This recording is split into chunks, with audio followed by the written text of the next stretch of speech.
Bună seara!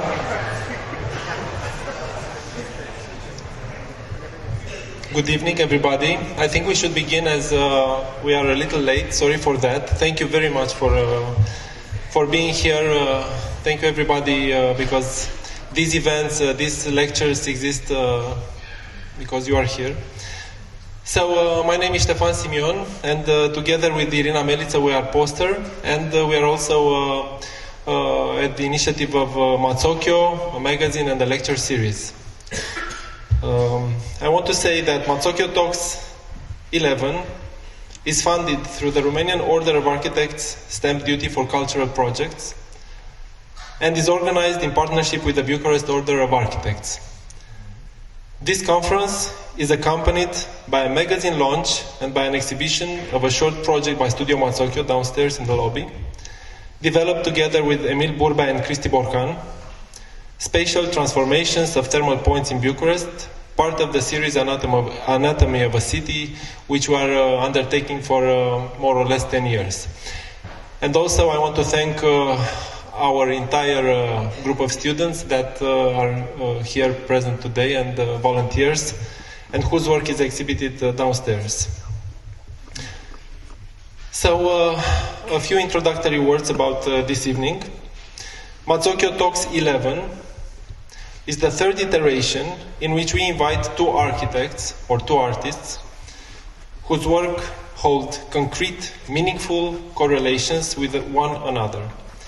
After Tony Fretton and Jonathan Sergison, mentor and protege, bridging two distinct moments in British and European architecture, after Cecilia Puga and Smiljan Radic, friends since their studies in Santiago de Chile in the 80s, who evolved and worked within the same geographical and cultural context, today, Mazzocchioo.Talks brings together Bas Princen and Kersten Geers, Dutch artist and Belgian architect, whose collaboration is of particular interest in the quest to collect relevant and meaningful fragments of contemporary culture about architecture.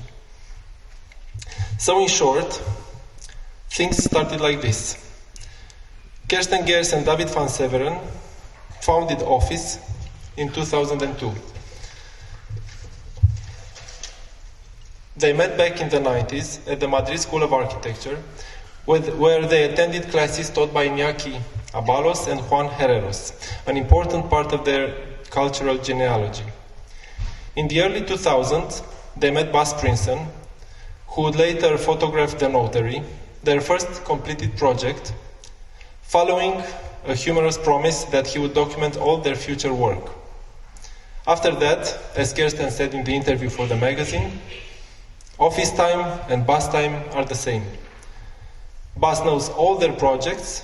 Kersten has even written an essay, False Friend, about Ring Road, Houston, one of Bas's best-known images. Bas and Office have authored a number of exhibitions and pavilions together, among which the Garden Pavilion that won the Silver Lion at the 2010 Venice Biennale. Then, in 2010, Innocence, issue 0 of San Rocco, was published. The magazine emerged from the shared interests and friendships of a generation of architects who met during that same decade, among whom Kersten Geers and Matteo Ghidoni, the editor-in-chief, who we have also interviewed for the accompanying magazine. So this is the context of Mazzocchioo.Talks 11, and also the context of the accompanying magazine, where we've gathered interviews with Bas, Kersten, and Matteo. The magazine also includes a reprint of earlier texts by Bas and Kersten, and also a call for papers from San Rocco. You can find and buy the magazine downstairs in the lobby. This framework aims to highlight the intersection of architectural teaching, practice, writing, and photography. And since many of us are part of the academic environment, I would say that at the heart of all these lies theory. And I find it particularly relevant today, this evening, to recall the etymology of theory, theomai, meaning to behold, to gaze upon, especially in the sense of a thoughtful or reverent observation that can lead to acting in full knowledge. And I think This line of reasoning is quite revealing about the practice of Bas Princen. He studied design for public space in Eindhoven and later architecture at the Berlage. But already in his diploma project, he was more interested in photographing certain alterations of public space produced by people's unexpected appropriations of it. It was about the way you capture some things and exclude others, about where you choose to create the focal point. The goal was not only to represent reality, but to propose a certain use through the chosen view.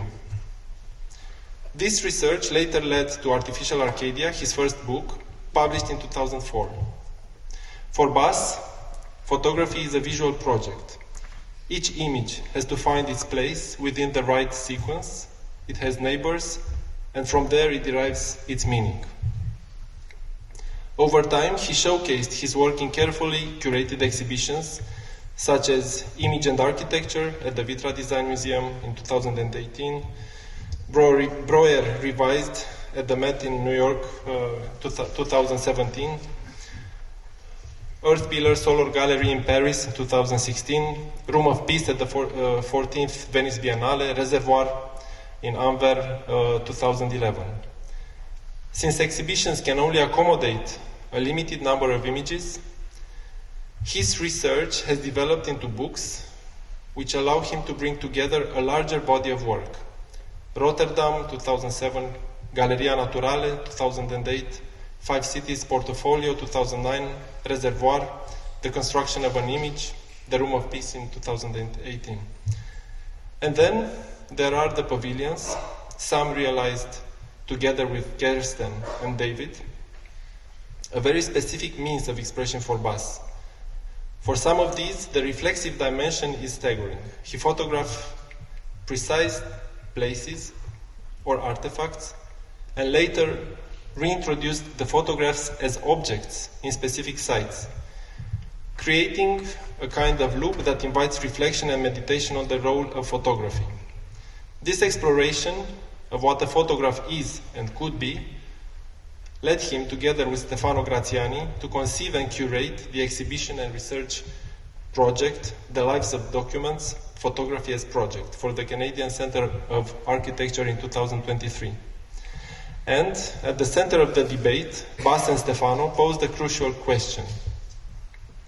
How do photographers select, order, and display their images to make visual arguments about built and natural environments? And with this question, please join me in welcoming Bas Princen on the stage.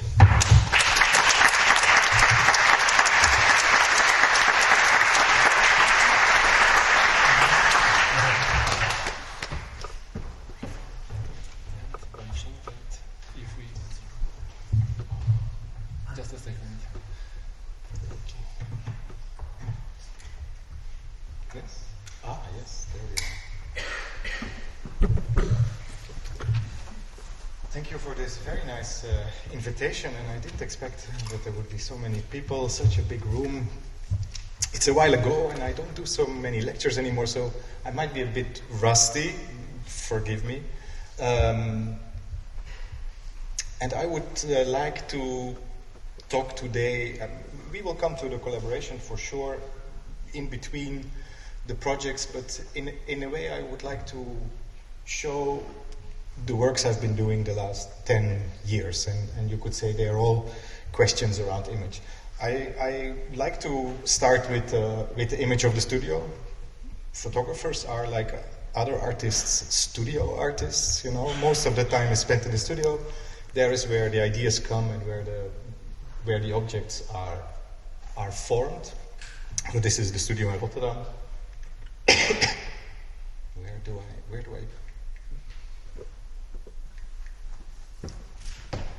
I go? Down. Yes. The studio is in the brick building on the. Now I have to see. On the brick building. This is my studio. At that time, 6 years ago, there was this Russian oligarch ship being finished, and this was this summer where now we have a big ship where we house refugees from Ukraine. So let's say everything is there in this harbor. This harbor is also a kind of a open place to think, and I like that very much. Very quick introduction of something that we will anyway skip. Between 98 and 2013, I was working on. It's very light. It should be a little bit less light, but that's okay. I was working on the Dutch landscape. When I was still, you could say, a designer for public space, I tried to understand: can you make an image that defines a space? Can the image itself define a space? Could the image that is made at a certain moment be understood as a proposal, almost as a design?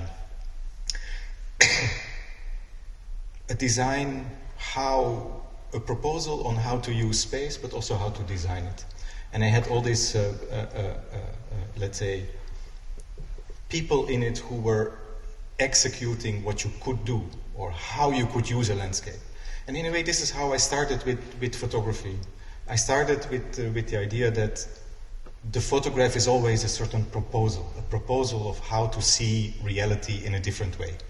So I'm not a photographer that is classically trained. I'm in a way looking as a designer, trying to understand how the world could be through events that already have occurred, by putting them in a certain sequence.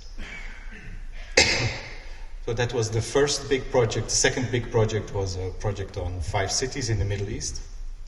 This is a former sugarcane field, but it's also the anticipation of the city. So this tower, you could say, already anticipates it will have 3 neighbors. So the windows are on the other side, and they know it will go up 13 floors. So they don't bother with designing it in another way. Then it's already imagining that it's inside of the city. And I like this understanding of the landscape and an object that is somehow projecting something in the future. This is a cooling plant, a water cooling plant in Dubai, with the Pakistani workers in the front. But it's of course also a kind of a version of the Kaaba, somehow. Ring road in Cairo. And this is in the end how the images are shown. So they are shown as large objects, in this case in a show that was even designed by Office in the Barbican already quite a while ago. Then there's the Book Reservoir. This is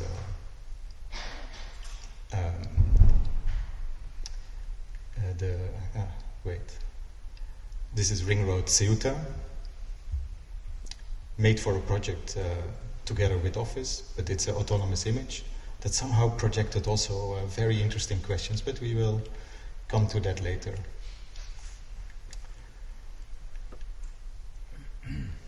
So we start in a way. We start at the moment. Sorry, there's some problem in my. I had a small. I gave the lecture yesterday and I saw that there was a mistake and I couldn't change it anymore, but it's okay. So what can the image do? I think the work since 2013 is all about what the... Could we have maybe a little bit more light? No, just a little bit more light in the room. Yes, a little bit less. Sorry. 2013 was an interesting year for me. It was the moment I put my analog camera on the side, bought a very good digital camera, mainly because I was too comfortable with the camera. Whenever I saw a scene, I already knew how it would look in the photograph, and I was a little bit bored by it. I wanted to understand what this new technology could bring, and at the same time, we were moving for 4 years to Singapore. And this move to Singapore somehow showed me that maybe I do not need to photograph the city anymore. Maybe the city, as it was there in Singapore, is already working well enough. I don't have to promote it. And I started to think, what can the image now be after the analog time? There was, in a way, one image I made in Singapore, or one image that I like. So this is the building of a new piece of Singapore. You see all these kind of little boats that bring sand. This is still not filled. All the sand comes from the region, comes from Indonesia, comes from Myanmar. It's illegal, semi-illegal. So it's one image in which this kind of a prospect of a city, of a global city, is still there, but it doesn't project the city. And while being there came a question from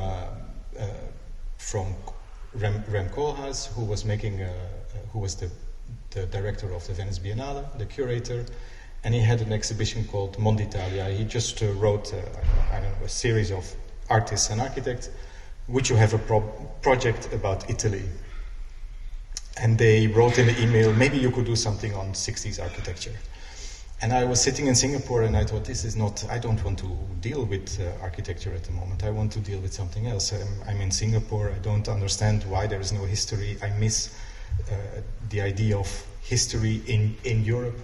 And I proposed to make a work on the first depiction of city and countryside in unity. This is the allegory of good and bad government by Lorenzetti in the Palazzo Pubblico in Siena from 1340 approximately. And it's a room that is very interesting because it has this mirror depiction of the city. So it has the good governance, what we now see, and you have the bad governance, which is the other side where the photographer in this case stands. And the good governance shows how the landscape looks when you govern well, and the bad governance shows what happens if you don't govern well. So it's tyranny and war. And the 9, so it's also called the Room of 9, the 9 chosen servants of the city would sit under the good governance and look at bad governance. So they would look at tyranny while they would make the decisions of the future of the city.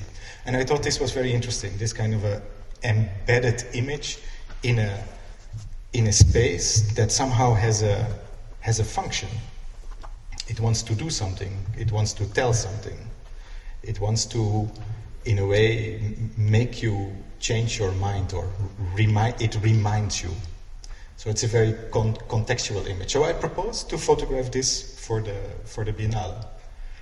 I had never done that, so I, in a way, decided to do 8 details, 4 of the good governance, 4 of the bad governance, but depicting the room and the painting at the same time. So these are 2 details. That's the former, on the right is the former entrance, which is now blocked, and on the left is a kind of a sunken holder of the floor, because they have put a floor on top. These are 2 times the gate, so the gate from the city to the countryside, and also the gate from the city to the countryside, but destroyed. Bad governance on the left, with war and soldiers and fire, and on the right you have the 4 seasons in one landscape, and the people, the dancers, and the prisoners. And this was in the end presented at the start of the Arsenale. You would walk in between. On one side you had good governance, 4 details, and on the other side you had bad governance in 4 details. So you would pass through this good and bad while you started.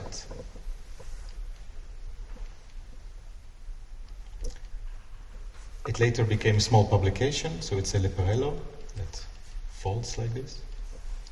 And it has a small booklet with 1-to-1 details. And this somehow was the start of an understanding that when I explained that I was not sure anymore if the analog photograph was interesting for me, it was important what I did before, But I wanted to understand what can an image do when it's not framed, when it's not shiny, when it's not depicting exactly what you think it should depict. Can I make an image that does the opposite of what our phone does? So we see images on our phone. So the image has to show exactly what it is about, because the image is small, the image is reflective. And somehow I wanted to understand, can I make images that challenge this? So can I make images that are maybe don't look like photographs, where you have in a way a body relation towards it, so you understand it as something that is equal to your body, that doesn't shine, that doesn't reflect, that doesn't deal with all the dogmas that photography is busy with.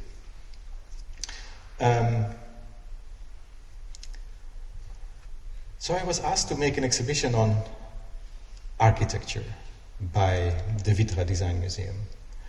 And when in the talk they were asking, okay, we would like to make an exhibition on images and architecture. And 5 minutes later they explained, but you know, architecture photograph is something very interesting. And I immediately came back to them. I said, but I think there's a big difference between image and architecture and a photograph of architecture. So can I make an exhibition that deals only with images and architecture? It's a very small space in which, together with Office, we made this kind of a beautiful little soft pill, but we will see it a bit later. And I had already photographed certain objects, artifacts I was interested in. Artifacts that deal with the history of images that are embedded within architecture, that are part of architecture, that define a space. So images that, in a way, also are the architecture at the same time. There's the Studiolo del Duca in Urbino, and we were there for the San Rocco book on Bramante. And I photographed it, and I tried it out. And in the end, well, we can look for a second. So it's this beautiful intarsia, wood intarsia, that is depicting an image of the Duke as the little squirrel in the bottom. So this is the photograph. So the photograph in the end is a kind of a perfect copy, one-to-one.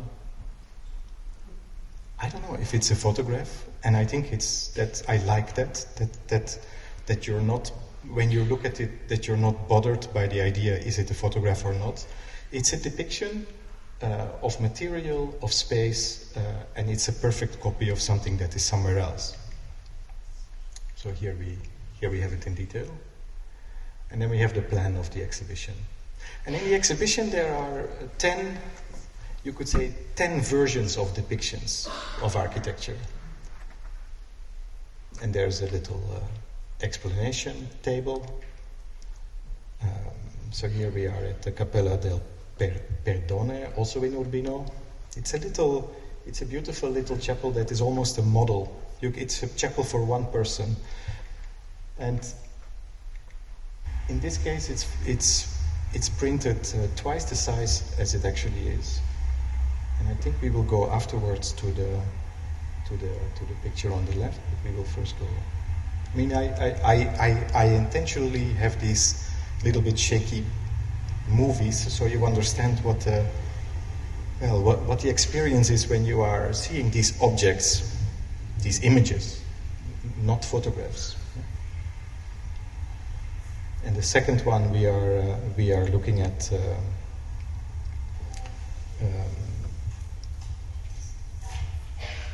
is a detail of Bramantino's the cycle, the two easy tapestries, and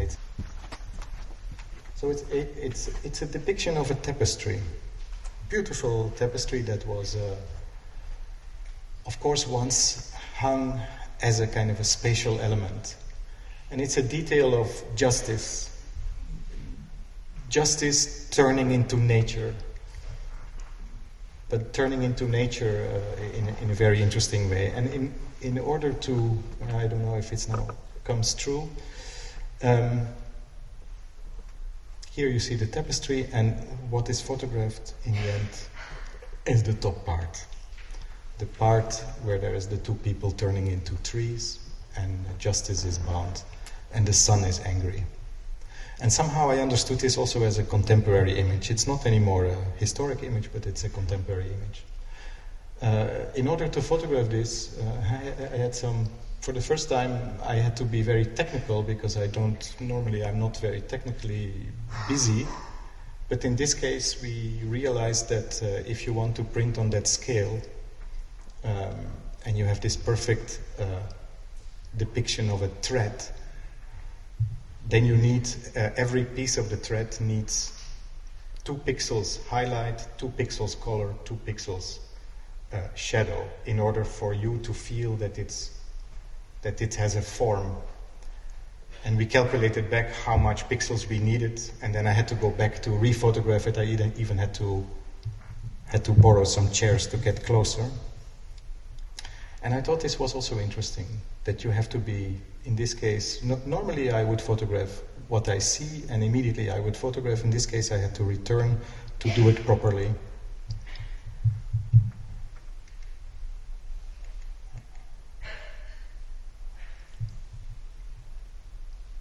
Then there are 3 pictures, and I think I will only show one. 3 pictures that are photographs that are part of the history of depiction. So this is Delamotte. He was a photographer from the beginning of photography, when the negatives were in a way starting to be used. So this is the first, you could say, architectural assignment that was given to be reproduced. And it's a detail of the construction of the Crystal Palace, of the second Crystal Palace. And it's in the collection of CCA in Montreal. And I decided to photograph it and to see, can I make a photograph that doesn't completely reproduce that image which is a kind of a sacred image. It has history, you treat it very carefully. Can you make something that is contemporary out of it? So it's a very small detail, 2 by 3 centimeter, and extremely enlarged. It's enlarged to a point that you could imagine that the sticks that are there are almost 1-to-1 in an experience. But then you would not be able to focus, because as soon as you see material, you see the material of the paper on which it is printed, of the technique on which it is printed. And the technique means that these 1-to-1 pictures means that every picture that you make, you have to print 1-to-1. Every test is 1-to-1.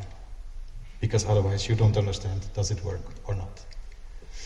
I will skip the nice version, but you can see how people look at it. So this would be a typical way how people look at it. That would be always the end. Because there is, in a way, a certain 3D-ness that your eye wants to make. But it also has no shine. So somehow it becomes this object. The object in which the paper is reproduced. Ilse Bing, a double photograph, a double Babel tower. Here we see the exhibition, this kind of a perfect, beautiful pill. If you see it from the back, you have these beautiful shadows. It was very nice atmosphere in this small space. Rietveld House and the Vana Venturi House, which you really can start to understand as a kind of model. I think I have to hurry a little bit, because otherwise I don't get through the pictures. I was asked to make but I will go a bit faster. I was asked, and we still deal with this idea, what can the image do? I was asked to make a work on Cedric Price, and since he only made one real building, the aviary in the London Zoo, I think they wanted me to photograph that, but they didn't tell me. So I said, okay, I would like to photograph something of Cedric Price, but I would like to photograph the pottery sting belt, because this is this mythical project that was always kind of hailed in school, and I wanted to understand what it was. Then you have these beautiful pictures by him in his very English humor. The change of air suits me well at Stoke-on-Trent. So that was the site. No? Stoke-on-Trent, always merry and bright. Then there are these pictures in the archive that remind of the Bechers, which is another famous, let's say, photography reference. That's the project, and this is the main image that I was interested in. It's this pen drawing over a photograph of the site. He basically proposed to keep the site as it is, an industrial site, and to make a railroad around, or to make a university on the railroad. So you would be a student, you would sit in a wagon, and the wagon would be lifted and would be put, and you would be driven around the site while you were learning. Very 60s, quite interesting. And you would live in one of these towers there on the top. So I said, I will photograph, instead of a build project, I will photograph the railroad line that is on this site. So I went to this site, to the Medley transfer site, and I started to walk and photograph. And this is what I saw. And I liked it very much. And it was the first time that I did a long series of pictures, always with this kind of central focus, the central perspective, something that in photography is important, the central perspective, but the central perspective is always this hole in the middle. Then there was a proposal for a book where you would have almost two eyes. The book never happened. And I decided to make the project real, because I only had seen the picture on the internet, and I wanted to see the real collage. So I went to CCA, photographed a collage, and this is the last photographs of the series.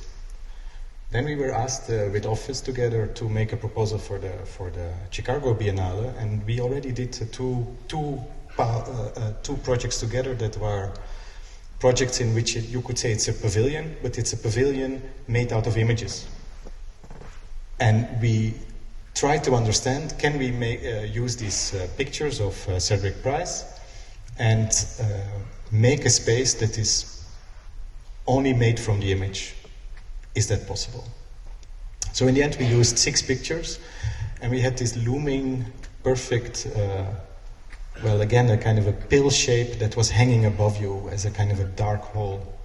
And I think it was a very successful space, not that you would really want to be there, but it would change your mood when you would go underneath. And I thought this was interesting.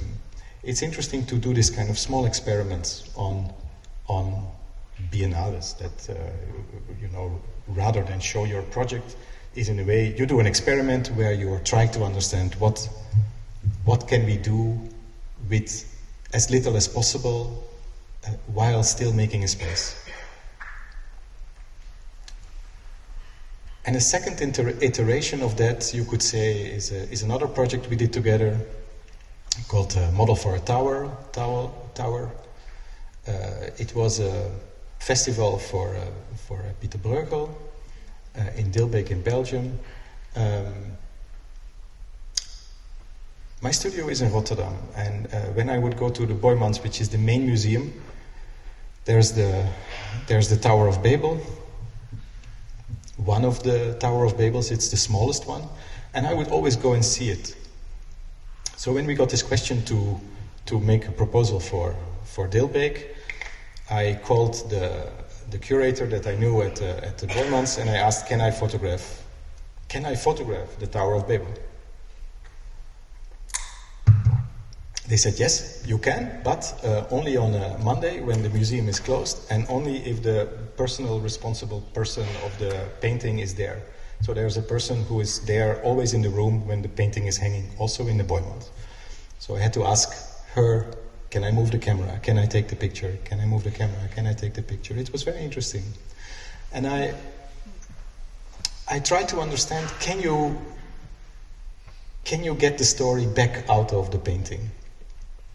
So I took, again, very small details. I think this time 2 by 3 centimeters of the painting, in which you could say it's a sequence of how the tower is built. So they start to dig in the forest. There are some piles of bricks arriving. There's kilns. Then the tower is being built. I thought it was very interesting that Bruegel painted the leaves and the bricks in the same size, just a different color. So it's a transfer from the one to the other. The kind of ghost work that is going on, kind of another kiln on fire, the island where all the trees are cut for the construction. So it was in a way a kind of a story. And this story was interesting, and could we retell that?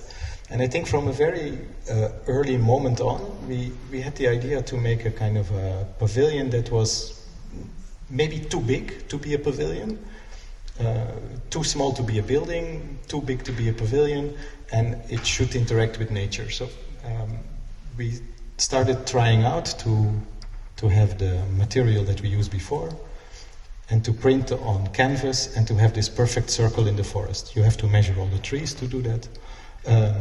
This was the layout, and in the end, this is the final object, or the final experience, you could say. It's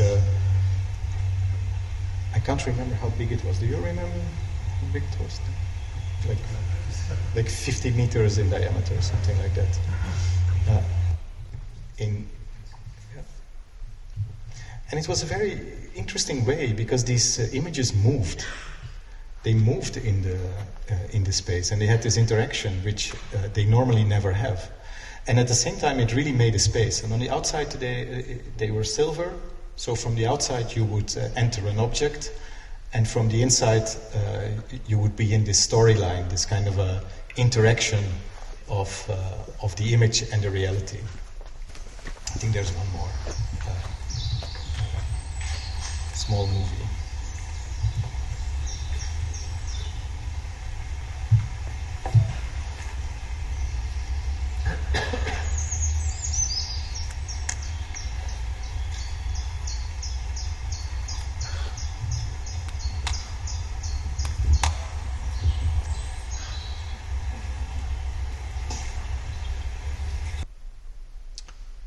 These details also exist as prints, so they exist as in multiple forms. This was in Mendrisio.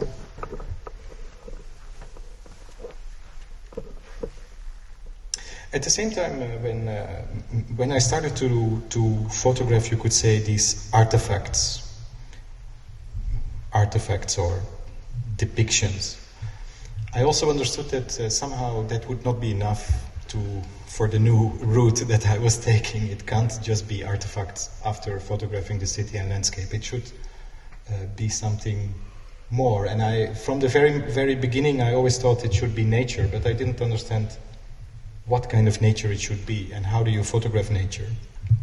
It's not man-made, it doesn't have form. How do you organize it in the image? But in that sense, interesting. And can I photograph nature without almost looking through the camera? So while in Singapore, I joined a group of people that were doing a big research on 17 volcanoes in Java, with the help of an old Humboldt-like figure called Franz Wilhelm Junghun, a German researcher that was working for the Dutch to understand what riches all could be taken from Java. But he was also depicting things in an interesting way. But I want to first show you this image. It's, of course, a kind of a tacky image, but you understand this is a depiction of Java So Java is Indonesia. It's now the most urbanized landmass that there is, and you see these perfect circles in the landscape. The perfect circles are the volcanoes. So the volcanoes are this emptiness in this urbanized world. And I started to photograph them as landscapes. And you can see there's a small. There are two small objects that people would carry on their back. So the stones are very big. And I would always photograph you could say, the path on which you walk towards the crater. So from the bottom to the top. And it is inspired, it's at the same time, I started to look at the depictions that Jung made. So these were made in 1840. They were sketches by Jung. They were sent to Germany, and in Germany they were resketched and colored. So in a way, there's this kind of a complete interpretation of the landscape that was not really there. Jung is always represented, so that's him in the picture in the Merapi that is exploding. That's the band in which it comes. This is another of his lithographs of a small volcano lake. And this is my photograph of that same volcano lake. And to me, I couldn't have made it without seeing this. And I find that important somehow. Also, all these pictures are made up by triangles and circles. So that was the way I started to understand, can I organize it? And I thought it was interesting that you could imagine this kind of a vegetation, but in a way it is, you can imagine all the elements alone, but you can't understand them together somehow. They are not supposed to be together, because on the volcanoes you have these microclimates that are very specific.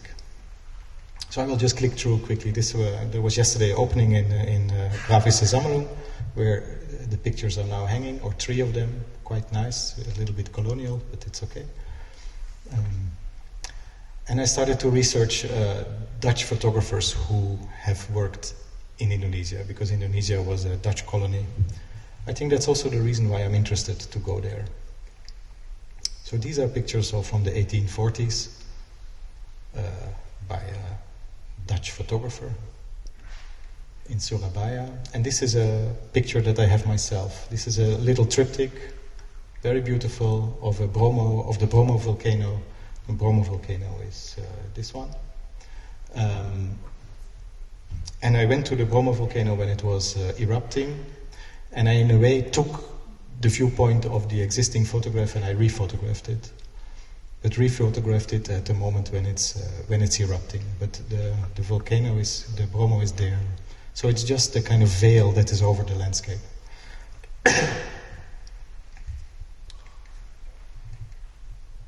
I will just go through the shadow of the Merapi on the landscape.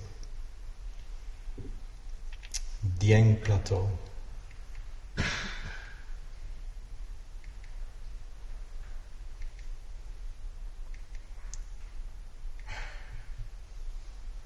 Inside of the crater is here in the top. So it's a landscape, it's almost like a whole landscape inside of the crater. This is a flat volcano which is spewing mud.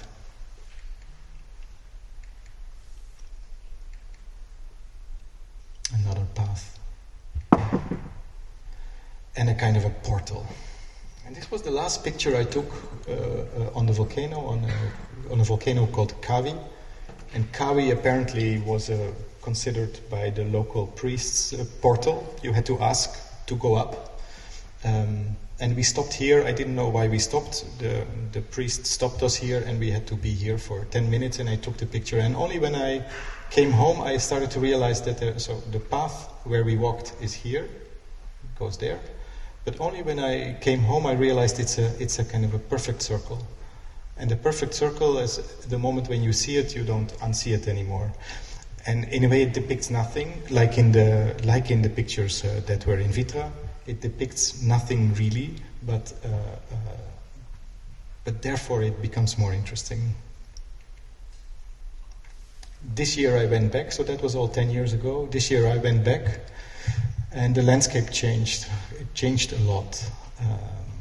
This is a place where they mine sand, where they take lava sand out of the volcano. These are the volcanoes now. It's an incredible organization, and in a way we already anticipated 10 years ago that these volcanoes would not be as empty as they were, because they are surrounded by all this, by all this building.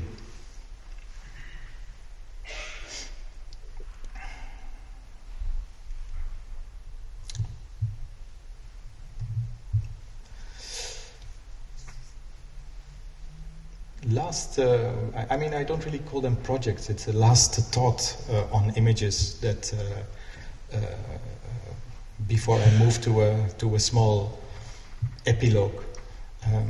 I was asked to make a proposal for a church in Antwerp. There were 3 polder villages that existed since the 1100s, being taken away in order to make the harbor of Antwerp. They were erasing the churches, they were erasing the buildings, and at the last moment, when they were going to erase this church tower, they realized, but when we erase the church tower, we have no point of reference anymore from which we can measure the new harbor. So we keep the tower as a reference point, and therefore this tower became enclosed by the harbor. The tower is owned by the harbor company, and the harbor company has to take care of it, and it was in need for renovation, and they asked also 4 artists to make a proposal on what could be a project for the tower. They had proposals that it could become a view tower or something like that, or a tower where nature could take over so animals could live in it. And I don't know, I was looking at it and I thought, this tower stands here for 450 years. The harbor is here for 40 years. I don't know what is more important. Is the harbor more important? Should we look from this tower to the harbor, or should we protect the tower from the harbor and wait until the harbor in 20, 30 years is gone and something else will pop up and this tower is still there? It's not a special tower, it's not specifically beautiful, but it's an object that is keeping history.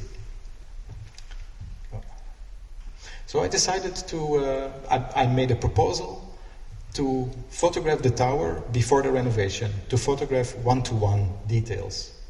So to document the state of the tower after 400 years, and to use these pictures. So this is in a way what I was photographing, and in the end this is the photograph. This is the one-to-one photograph that in the end is being placed back. These are details of each photograph.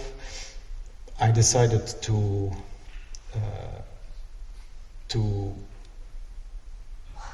make a 1 meter deep, I have to see where is the drawing, a 1 meter deep, almost like an inner garden, but it was the old zero, because the harbor had put 3 meters of sand, so we dug out to the original on the line of the cadastre. And Office very kindly helped me here with all the design effort and in order to make it. So I decided to have these pictures that are 2 by 3 meters, one-to-one details of the tower that in a way is going to be renovated, so this will disappear. Here we're installing.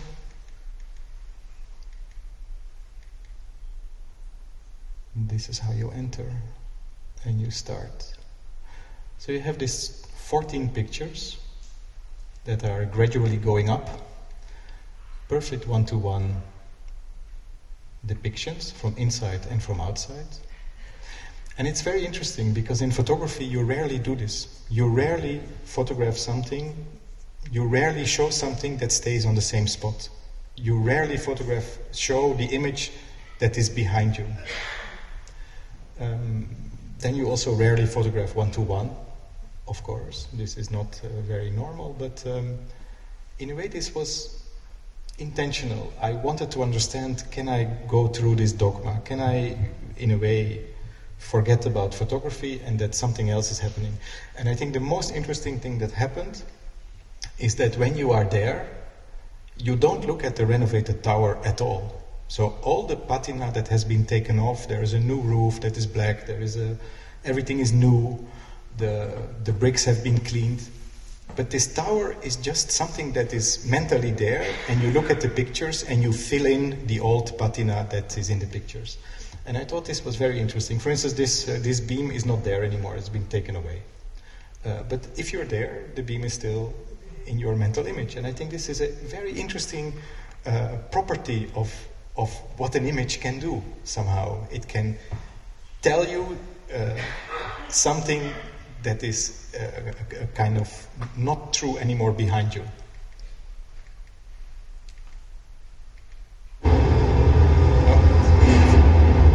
So this is when you're there.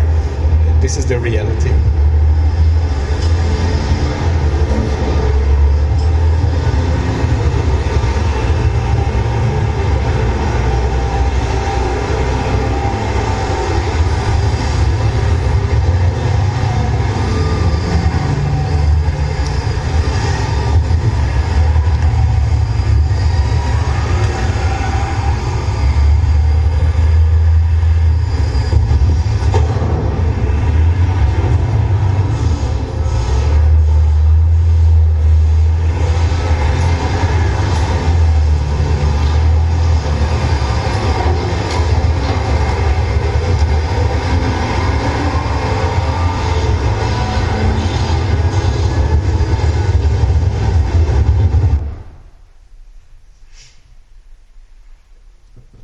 So for me, interesting projects. Interesting to do something in a scale that I normally don't do. It was a very long process, which is also not normal for photography. But to make a place and using the images in a way to protect the object, I thought was very interesting, very much how I would like to understand what the image can do, what the use could be for an image. So I just quickly asked how long I still have. So another 20 minutes. It's still long. Then still another 20 minutes is long for me. I'm not used to talking so long. Just yeah. So there's a small epilogue of the stuff that I'm doing now. So image question 2. There is no other question there yet. And funnily enough, it starts again with going to Singapore. We lived for 1 year again in Singapore, and somehow it coincides with this moment when, we could all agree that the synthetic image is coming our way. So the synthetic image is the generated image, the AI image, the render. I don't know what it means for photography. I really do not know, and I try to understand. I want to understand. Can I work with this? Can the image or the document or the depiction still be relevant? It's a question, and I think we have to work on it.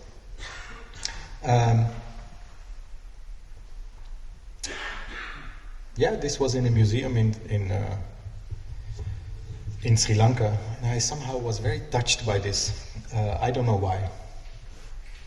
But it now hangs in the studio, and I look at it and I don't know the answer to this. But of course they mean it as a kind of a practical thing. You can only photograph it and not publish it, but I think it means much more. So the photograph could be used as your memories only. It's a good question to keep in mind. So while in Singapore, I started to think, can I change again a bit?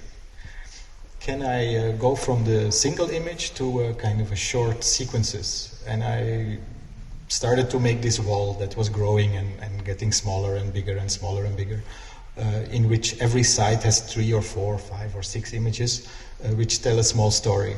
So I will tell you 3 of these small stories. There is now 20 maybe. And I understand them as more as documents. I start to understand them more as documents. Documents that should be preserved, that should not live on the internet, that the server cannot be connected to the internet, because I have the feeling that our images are becoming less fixed, more fluid. Meaning that I think that the images that you call, so the images that you call from the internet, that are coming to you when you type a certain search, they are not anymore the source images. They are already, something happened already to them, according to your preference. They will already be a bit changed, a bit different than the other person that is calling it. Why am I saying this? I think it's important to go back to the document. And the document meaning something that really happened. I was there as a photographer. I saw it. I don't manipulate the image. I print the image, and the image goes into you could say a kind of an archive sheet, and that's it. This archive sheet can be exhibited. The picture can still be exhibited big, but the real work is the picture on the archive. So last year I visited Bhutan. And I visited Bhutan for Bauhaus Erde, which is a nice initiative from Berlin, who are doing research into how local materials could be used as the sole building material. I was in these forests that are called the community forests in Bhutan.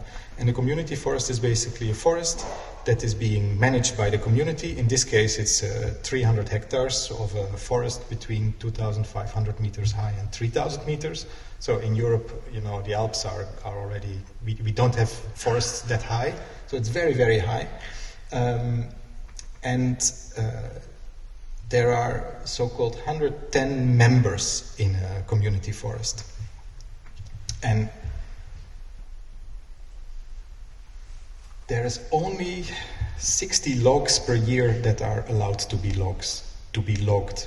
And this is almost, let's say, 2 new buildings of the community and 3 renovations. In order to do that, you have to go yourself to the forest. You have to mark a tree that has to be approved. Then you can only bring a chainsaw. No other materials can come. No other machines can come, just a chainsaw, and you have to take the materials out. And I thought this was, still it looks very violent. No, it's not, it doesn't look unviolent, but it's a lot less violent in the end than going in with big machines. And I thought it's interesting. Can I make a little sequence here? So here we're taking, they're taking out the planks. It's like 2 kilometers through the forest. There's two people cutting and 2 people taking the logs out. This is what is left of the tree. So you see the point of the tree in the end. It's again a kind of central perspective, like in the pictures of Cedric Price. This is the forest on 3,100. And this is when they start to make objects out of it. In this case, they are remaking a temple that was destroyed 30 years ago. That's the temple. So the wood that you saw is the wood that is there in the top. It's a perfectly rammed earth building. Later it will be painted.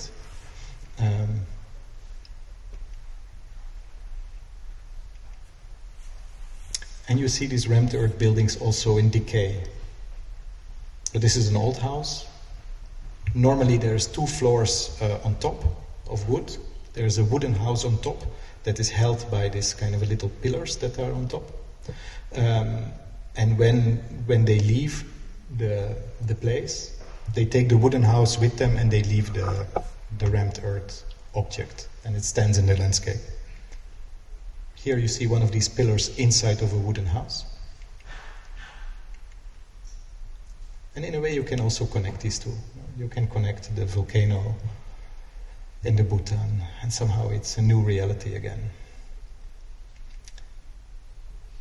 But okay, it can't be just only pictures of this kind of archaic landscape. There is a history of photographing clouds in photography.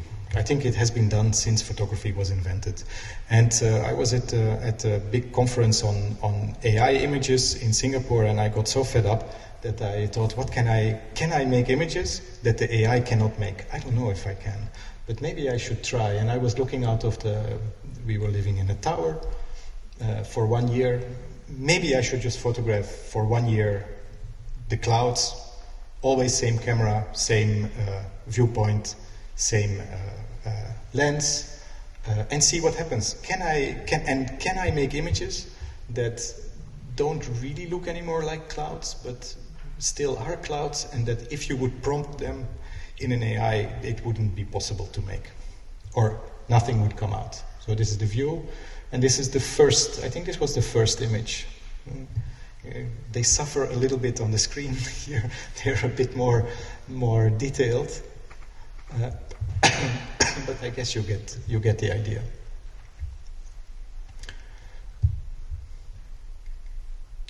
So it's a year worth of images that I think they are documents. They are perfect documents of something that will not return, something that you cannot remake, and maybe therefore they are important. I don't know. I mean, we can debate.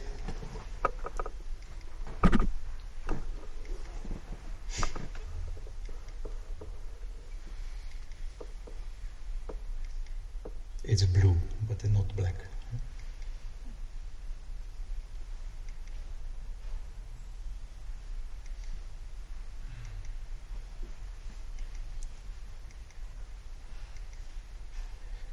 And in the end, this is the work. The work is a box full of prints. They were immediately printed, so when I photograph them, I print them immediately on a shiny paper. It gets on the back it gets the number of the file, the camera with which it is made, the X2D, the date, and two time tables, because my camera was on European time, and this is Singaporean time. So you could try.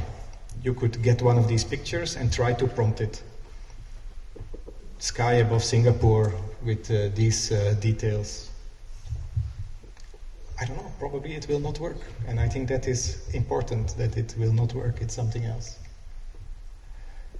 And I started to do this, it's another 5 minutes, I think, 5.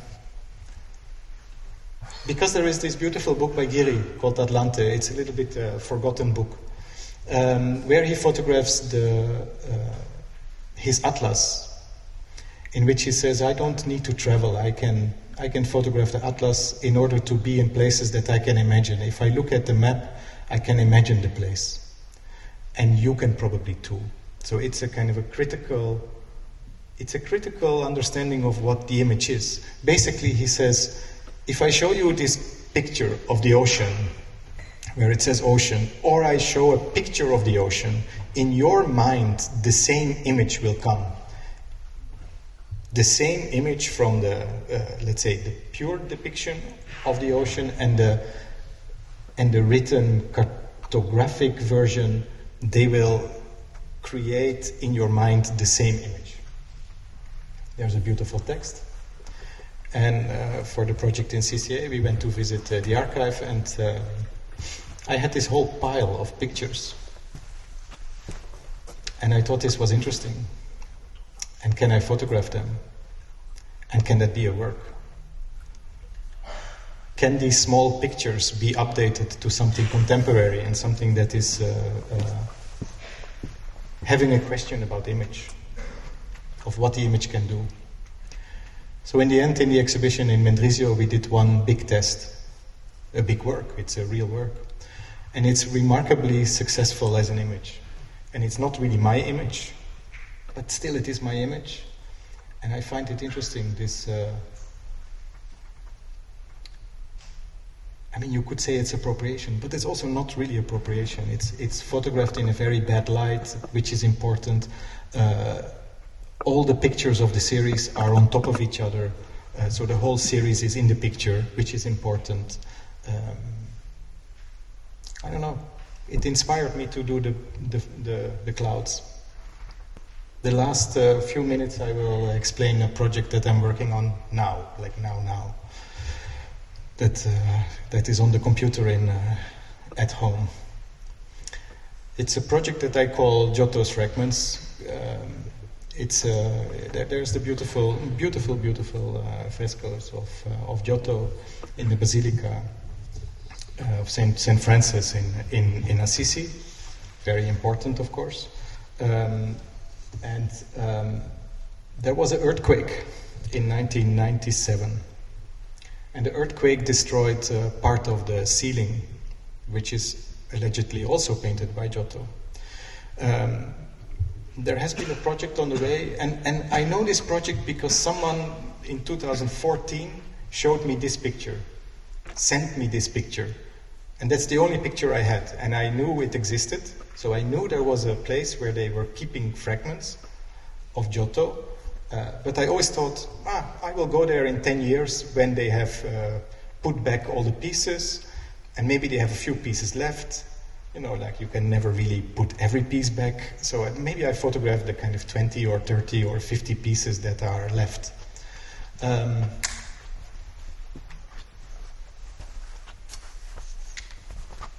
This is what they put back. So in the end of the 300,000 bigger pieces that they have, they put back 10,000. And they put back things that look like a flower, that look like a face, that you could understand as an image. So they took me to the archive. And the archive, this is the site of the church, the site of the basilica. And you go in, and you go through this, and you go through that, and there's the archive. So the archive is there in this church, behind a kind of a fence. It's half outside. And the archive is this. It's 300 sorted boxes and another 500 or 600 unsorted boxes. Boxes with fragments of a fresco, of an image that is destroyed. I'm interested in the fact that it's an image. It was an image, and it will never be that image again. Even if you put it together, it's not anymore a fresco, it's more like a mosaic, and I think this is not the same. So it will, in a way, these pieces, they can never be again what they were, and I think this is the interesting aspect. So I started photographing the boxes. First like this, and then very simply straight from the top. So I just take the camera. I can't take the boxes outside, of course. I have to do it in situ. This is a photograph of the box, of one of the boxes. And this is the version that I made for a show in Berlin called The Great Repair. It's again this kind of a matte paper, copying the fresco dustiness, but enlarged 4 times.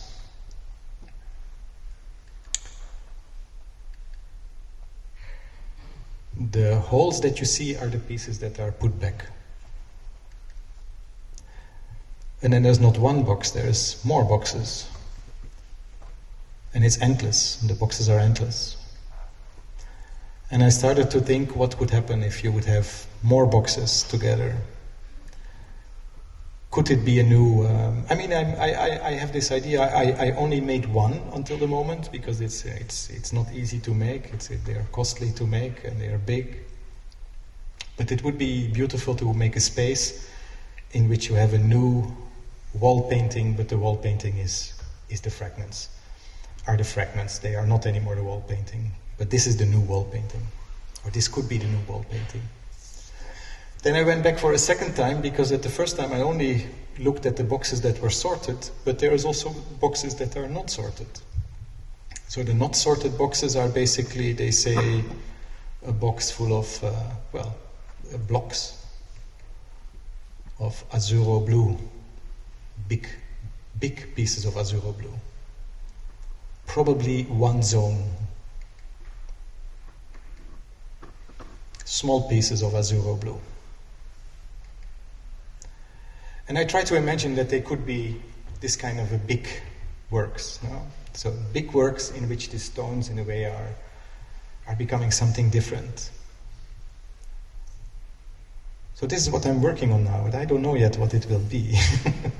This is a quick setup, this is a quick tryout. I think that's it. We can stop here. Thank you.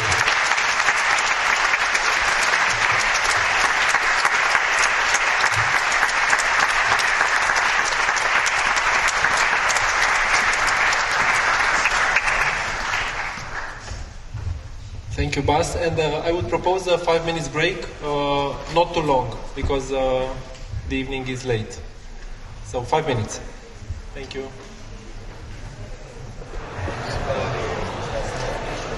Aș propune să reîncepem, dacă puteți să reintrați.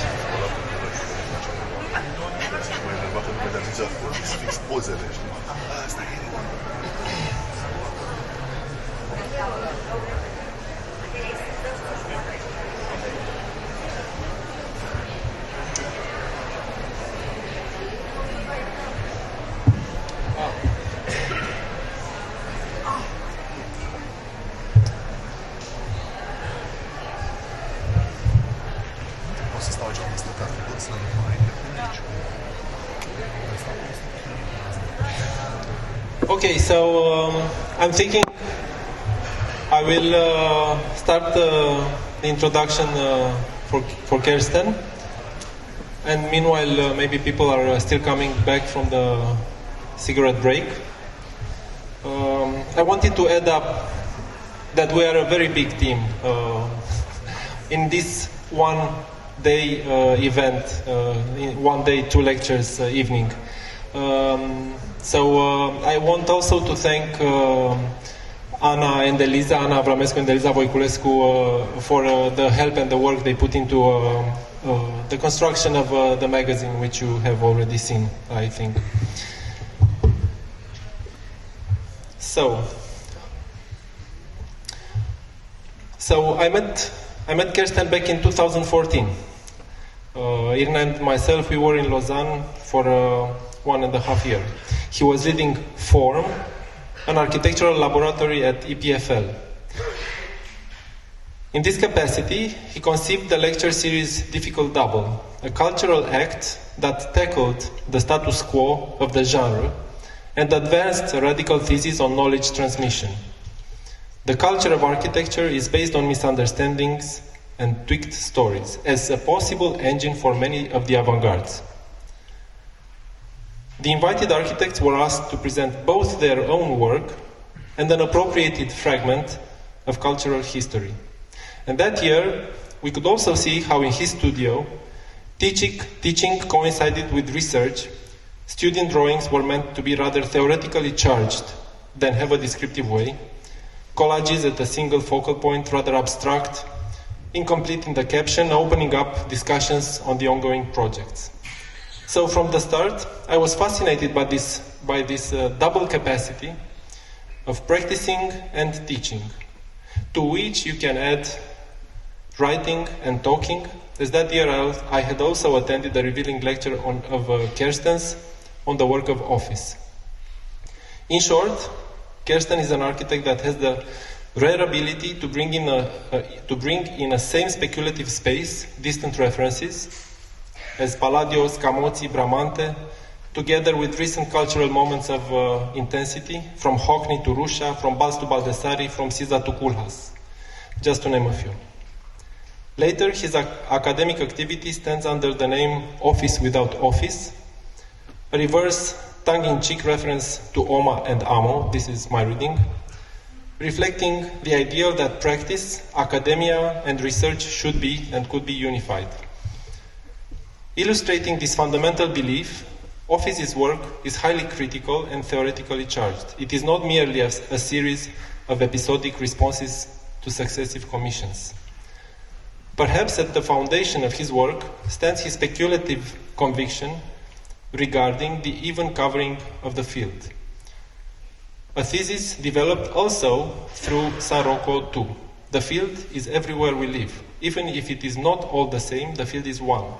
A condition with no alternatives. A condition that lies beyond the binary opposition of city and nature, where everything coexists in a continuous surface.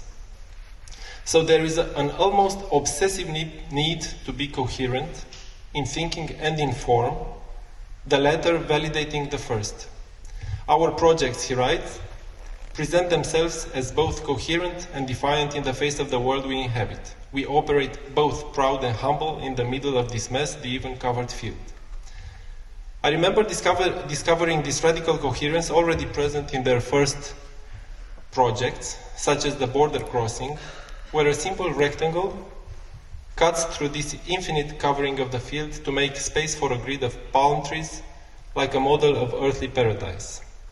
Their projects continued on this line of thinking by experimenting with radically simple, repeating rooms, perimeter, and then scale, typology, the big box, and so on. So, the work of Office is exemplary for a zero-degree architecture where the built form maintains visible the initial intentions. A fact tested together with Bas during time, as the photos he took prove that their projects belong to a coherent line of thinking. Having said that, please join me in welcoming Kersten on the stage.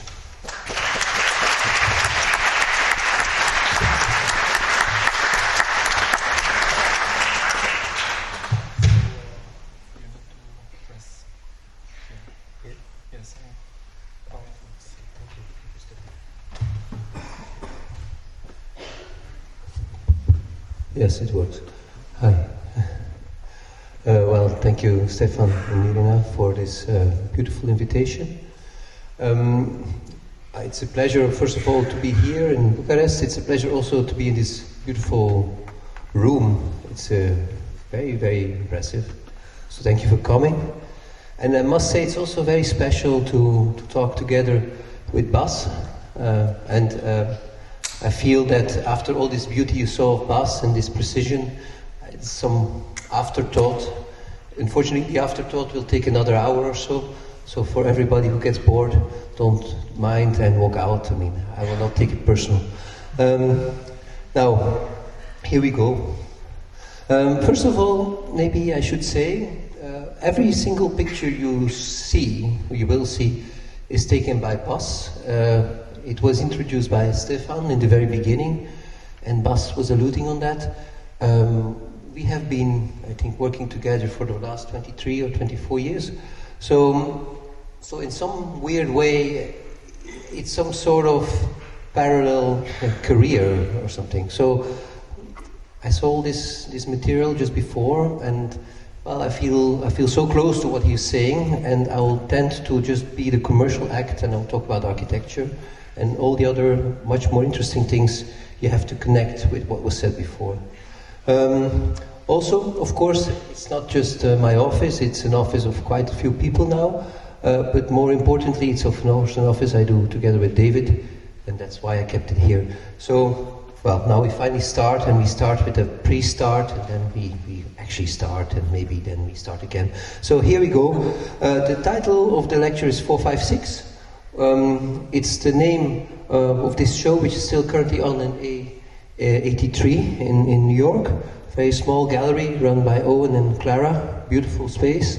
And you see in that gallery you have you can see a set of prints. In fact, the two prints they're made by Owen and Clara. They're duotone prints. They're quite fantastic, and they represent 96 pages of the forthcoming books. 4, 5, 6. And at the same time, they present these 96 what we call grey pages, and these are pages which we co-curated together with Bas. I mean, most of the photographs in these pages are by Bas, so some are by Stefano, and some others by Stefano Graziani, and some others by Giovanna Silva. And here you see them together with some models and work by Rita McBride. Here you see that. And they, in some way, and that was a bit of an experiment, was some sort of prequel to these books 4, 5, 6. And here you see how we were making these grey pages. So these are these endless iterations. You see things which Bas just showed, right? For example, these beautiful pieces of missing stones, and many, many more. We'll come back to these during the conversation. We will show all 96 pages as a background. But what I wanted to say is that these 4, 5, 6 exhibition was some sort of attempt to show the office without showing the office. So it was an attempt to show only the grey pages, only these pages as you see them here, believing that in some way the form, the figures, the drawings, everything we then actually produce and which make the white pages of the book could be understood by seeing its context. So its cultural context, the context in which we believe we operate. So these are the 3 books. I mean, they're just printed, and you see these 3 pictures by Bas again, which is the cover, just like the ones on the top. I mean, I'm not here to sell these books, that's not the point, but my point is rather that these moments are rare, and that's also why it's so special to be here together with Bas, together, talking about image making, talking about the ambiguity about showing work, and what the book means in that. Now, what I decided to do, and it's something I've been working on for the last couple of months, is in a sense showing this 4, 5, 6. Showing in a way the rhythm of these books, because I think in each of these moments of editing, there's an argument hidden, an argument which, as it is hidden, we don't make that explicit in the books themselves, but which are about, I would say, 3 ideas on architecture. So the first, you could say 4, idea 4, so there was also 1, 2, 3, but I don't exactly remember what they were, maybe I come back to that. So 4 is the big house. So the big house you find in these books, in book 4, and I will show you for each of these ideas, so here are also 3. So this big house, I wanted to show this idea of a big house which has been important for us in our thinking, in our work, with, in a sense, an old project, but it's an old project which was, in the end, built with quite a delay, which is this little dar, which is actually the Arabic word for house, in Bahrain. And I mean, of course, dar, house, it was, as you can see here, it was the dar in Rifa, which was actually one of a family of 2, of which the first one was built and published many years ago, but actually the second one had its own technical problems and was realized not that long ago, 3, 4 years ago.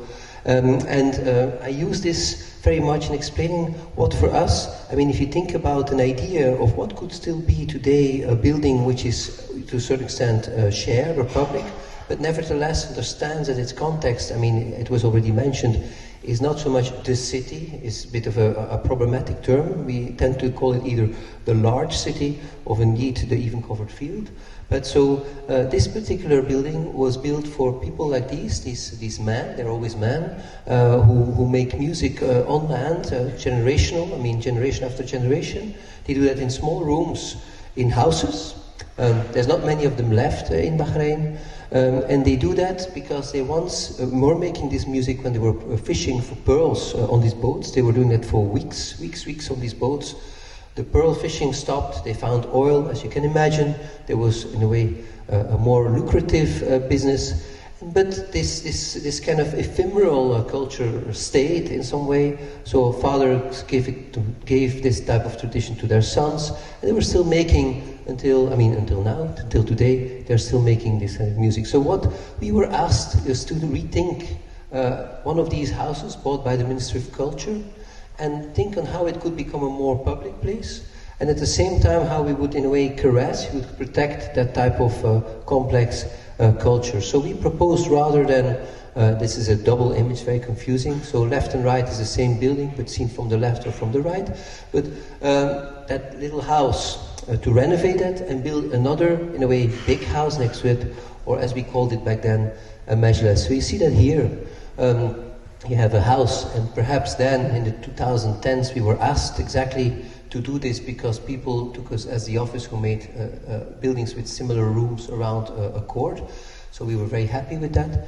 But we proposed rather to not transform that house too much, but to clean it up, to make the rooms again visible, because they were slightly destroyed, and there was even a wall here in between which took away, the tree was existing, and then to make that sequence of rooms around that court, keep it as a private house, and make a big house, if I can call it like this, in this context, next to it, which had the same typology, the room, so to speak, but stacked it on like 3 plates, as you will see, with columns which would carry that place, sticking over plates which were actually technically very problematic, that's why it took so long, and then in a way columns which were either columns or ducts. So the rooms themselves, like in a way in the traditional house here, and then all its surfaces pushed outside. So that was the building. I mean, indeed, as Bas already mentioned, the line thickness are not great on this beamer, but you can imagine there's somewhere a tree here. Here, well, there's a tree. So that's that house, and that's the big house. So here you see quickly a couple of model tests, in a way the naked building on the right, the covered building which has this kind of curtain on the left. Then plenty of references. If I want to go through my 300 slides, I will not stay with you on these too long, but important. I mean, what is this figure of the house, the plan, the object, the public object, and of course in that case the big house. So here you see these are fairly recent pictures by Bas. I mean, so it's not always mentioned by Bas Princen, but here you see it's proof. But that's because Bas went back and he took indeed pictures of that little building which took forever to get realized. So I bring it here as an intro on like what could be, in a sense, the big house. The big house is a building which, oh sorry, I got the wrong way. It's a house which could be, in a way, similar in build-up, just 3 rooms, has its stairs, has the toilets, has everything, has even its plinth, which we think is very important, you see that here, but relates to that other building just next door in that in its wanting to be big, it used the maximum height possible to build in the neighborhood, because of course all these adobe buildings, as you see them here, were gradually replaced by these typical 3-story buildings around. But because of its very small footprint, it becomes this almost a little tower-like figure. So you see that here. You see that here when the curtain is open, and you see this in the rooms, this kind of weird orange woody kind of rooms inside, where they could make that music still, but when you would make it, you would open it and it would be part of the street, part of the maze of Rifa. So here you see a view from the house, so to speak, which remained private, and we thought was very important to the big house. And here you see that again. So the big house. Now, just by way of introduction, as I said, and you can count, so this project number 1 of part number 1, so there's 2 more to go in here, this project, or in this number 4, the big house. So perhaps more cleanly and even simpler, that big house is represented by this one, which is a library which we did in yet another of these, urban endlessness. You saw just before Rifa, I mean, there's a bit of sand, there's a bit of buildings, slightly higher, slightly lower. Not necessarily a very rich neighborhood, what you saw before. That's also why it was so important to do that public project and to give that twist. Here, on the other hand, you have an opposite, you could argue, context. It's the context is the vicinity of Ghent, a city in Belgium, but it's called Sint Maartenslaten. And perhaps the name with the saint already alludes to something. In the sense, it's a place which had always, historically, been always a rich neighborhood. And as you can see, partly because of its evident landscape, I mean, it's quite green. Then rich people start to build very big houses there, you could say. And they did that, and they stay there mainly because it's a village or a small city with a very low tax regime. The consequence of that, of course, was that when they then wanted to make a public library, which is here, that question, they didn't have the money. So that's obviously always that kind of complex thing, that a very rich place ultimately didn't even have the money to invest in public services, which is rather sad. And this competition, for that reason, or this project of this library, took probably 12 or 15 years. They did 2 or 3 competitions. Finally, to do the last competition, where I think we were lucky to win. And we proposed to replace what was a very small little building here on the corner, I think it was, here somewhere, by this new building, which is the new library. Now, it was clear from the beginning that library had to perform, on the one hand, as being part of its program is even a couple of classrooms of the nearby school, which is here. But also, we believed it had to think what the library of this kind of small city, or this kind of covered field, or this big village would be like. So, in that sense, we came very quickly with this idea, apart from its circular kind of a plan, with this figure of this, pitched roof, as you can see here. I mean, very much the roof figure you can see everywhere in its saddle roof in its neighborhood. But of course, by cutting it in this circle, it transforms into something else entirely. But also, we pitched a project which had hardly any windows, as you can see. I mean, trying to overcome this, in a sense, I would say, cliché of public buildings being transparent in some way. It was certainly true like 10 years ago. I hope we're moving a bit away from that. But arguing that, in a sense, its publicness was the protection it would offer.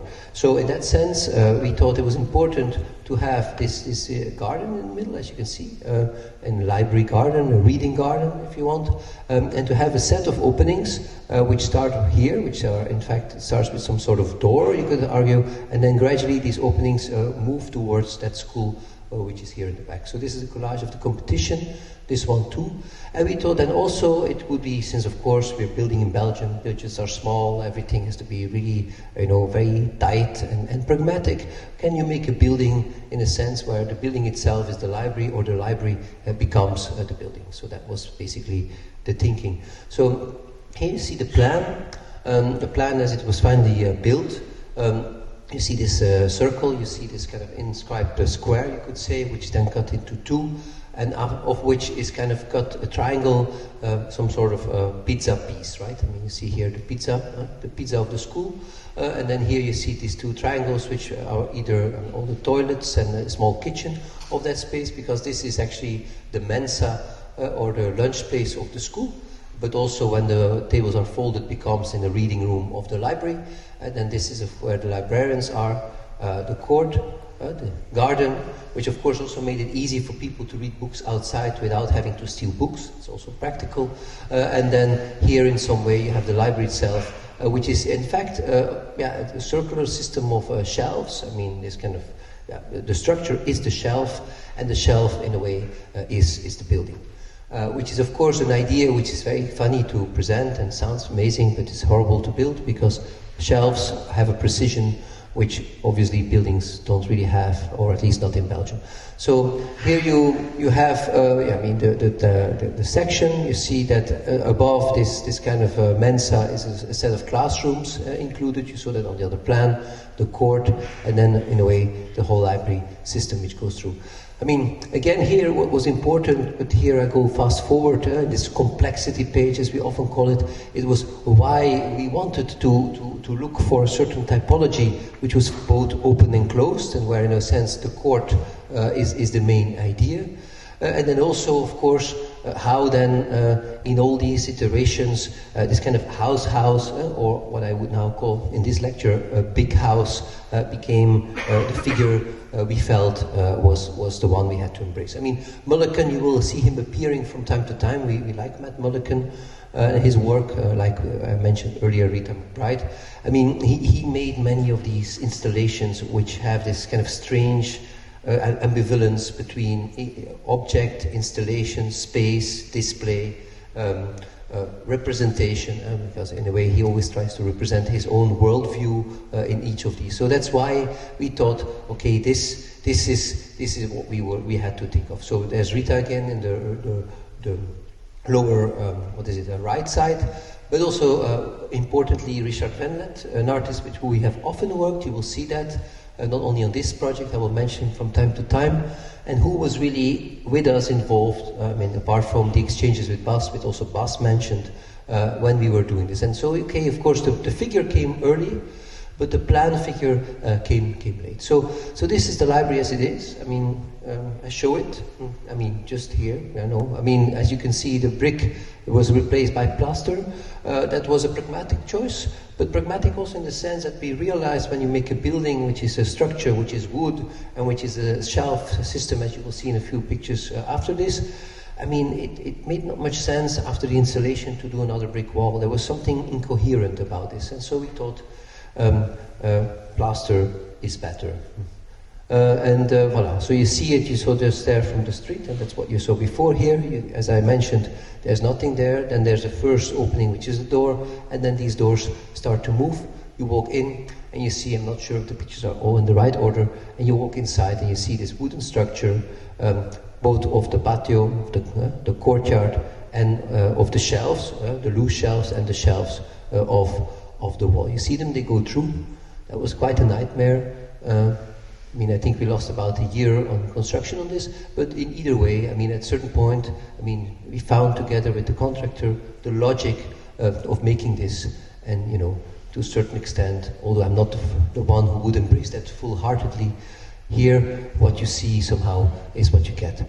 So, see the library, you see then here there's the moment where this pizza piece is cut off, so there's this shiny aluminium door panel system, which then opens, and if you would, of course, go there for a poetry reading, but this particular day when Bas took pictures, there were clearly kids having lunch, and then, you have that space in relationship with the school in the back. So here you see that courtyard, there's a couple of pictures here, I think.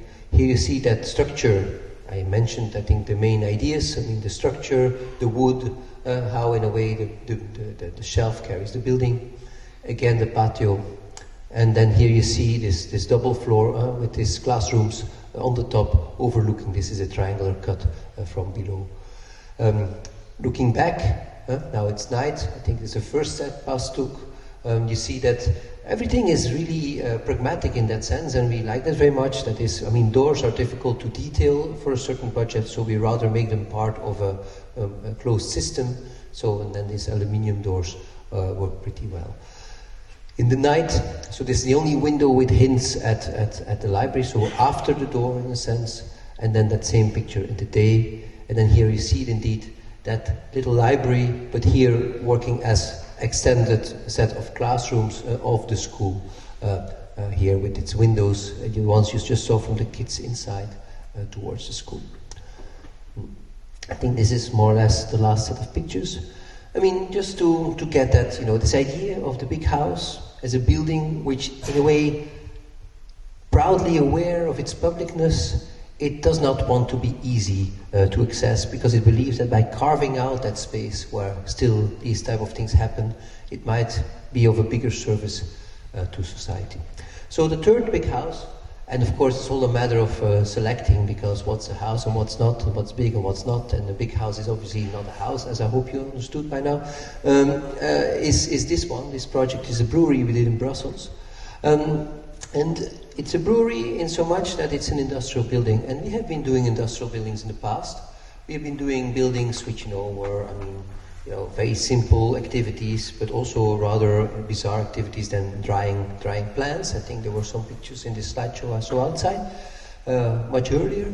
And this particular building was the result of a competition for a brewery who in Brussels decided, I think they did a very good deal. They kind of realized that this is the canal in Brussels, and it gets wider here, and also in the very north. This is south of Brussels, and then in the very north it gets wider too.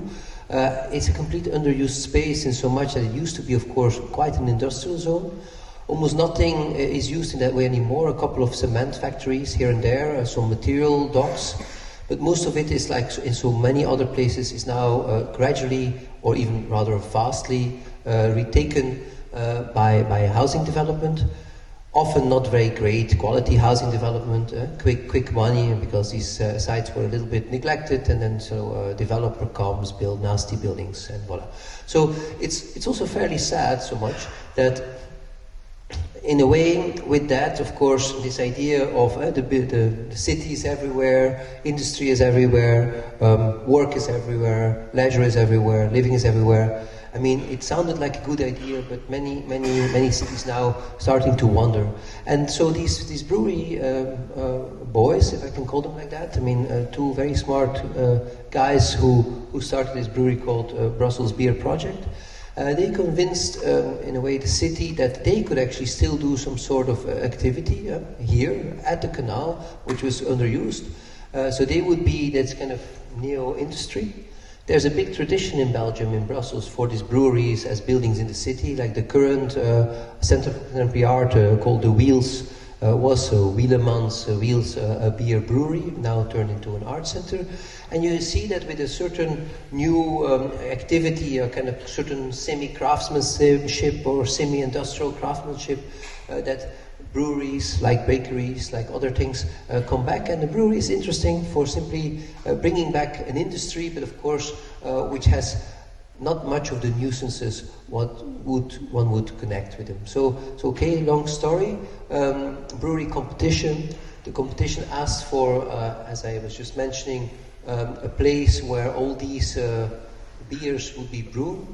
I mean, so they all have this strange kind of diagonal graphic with colors, and they're not the only ones, and it's very common now with these small-scale kind of craft brewers, is that they make editions for half a year, for a year, this and that, and as they change their color schemes, they keep a couple, which then are successes. I think this Picobello is non-alcoholic, so it's very successful, strangely enough, and then this one and so forth, but all the others, and they iterating and changing.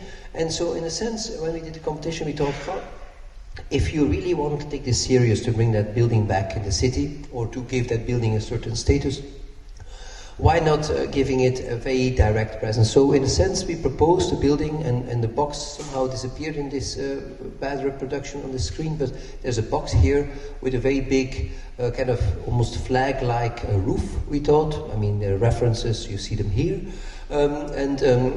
But maybe more importantly, as you can see here again, almost like this Pomona temple of Schinkel, which we liked a lot, where although this obviously is the building, that this very strange roof structure starts to take the presence of its identity. So we thought, is it possible to make a box, a very simple box, where in a sense the roof, although would like to tell you, I would like to be a tent, I'm not a tent, I'm very stiff, I'm there, I'm technical, but nevertheless, hey, you know, am I the identity of the brewery? So in a sense, by a random kind of sequence of all these kind of colors they have been using, somehow by this roof being diagonal, you had an immediate echo of what they were, and maybe that could then be the project. So this is 2 collages for the competition. That's what we proposed. And we won the competition with that somehow, so you're lucky. And then we started working on this. So you see how big, in a sense, the building is, no? Because these houses are just like that. I mean, they're here. There's some sort of material stock kind of company here in the back, and here there's where the canal gets bigger. We proposed this building, which is essentially just this big roof, like an enormous kind of weirdo tent. On a rectangular first, but in fact a lozenge shape kind of perimeter, making, and it's the only picture I have, it comes a bit early in my expose here, making some sort of a beer garden in the back. You see it here in the construction and here in full use, somehow twisting this brewery into some sort of public spectacle, you could say. But for the rest, of course, making a kind of connection between inside, outside, in the brewery itself. So here again, you see the plan. You see the plan dotted of the figure itself. The rectangle is the roof. You see one of these collages, the collage again, and see this construction site. You see it here again, a bit clearer. You see it more or less realized, I think now, yes. And then you see it when you kind of approach it from the front. So the way the building is extremely simple. It's a building with 4 openings. The openings are very high. I mean, they're like 5 meters, I think. So they're quite big openings. I think the building itself is about 12 meters, so in a sense there's a very strange game with the scale of it, but on each side the openings are put in the middle in total ignorance to what happens inside, so you can also see that. Inside are only a set of tables, and then the material apart from this prefabricated panels on a steel construction is this greenhouse-like glass system. You can see that here, this kind of very cheap glass system, and then this roof, of which certain details are very important, apart from this kind of corrugated aluminium, as you can see here, painted always in one color, including one beam, which makes that strange flag effect, always the edge, which is mirror. So here you see it again, and here you see it from closer, and you see indeed how then that figure of this losange make that the roof always escape a little bit the logic, and that losange itself organizes the plan. So here you see it from the other side. You see again here this overhang, and we go inside. So yeah, I mean the plan, well, you can imagine there's more to be seen on this plan, notably the roof has disappeared now in this projection, but I mean there's a roof here somewhere, like this. But most importantly, you see that the structure is extremely simple. Steel structure painted grey, prefabricated panels, sandwich panels, these kind of symmetrical windows, but since it's losange, they're not too symmetrical towards each other, as you can understand. And then next to these HEB columns of the structure of the perimeter, there's tables in here which have round steel columns and almost like populate that space as if they're, another breed, another family. So you see that here, you see that also that this losange, I should have maybe mentioned that, makes these kind of two triangles, one here with all kind of logistical functions towards where they dock, and the other one with a big staircase to the top.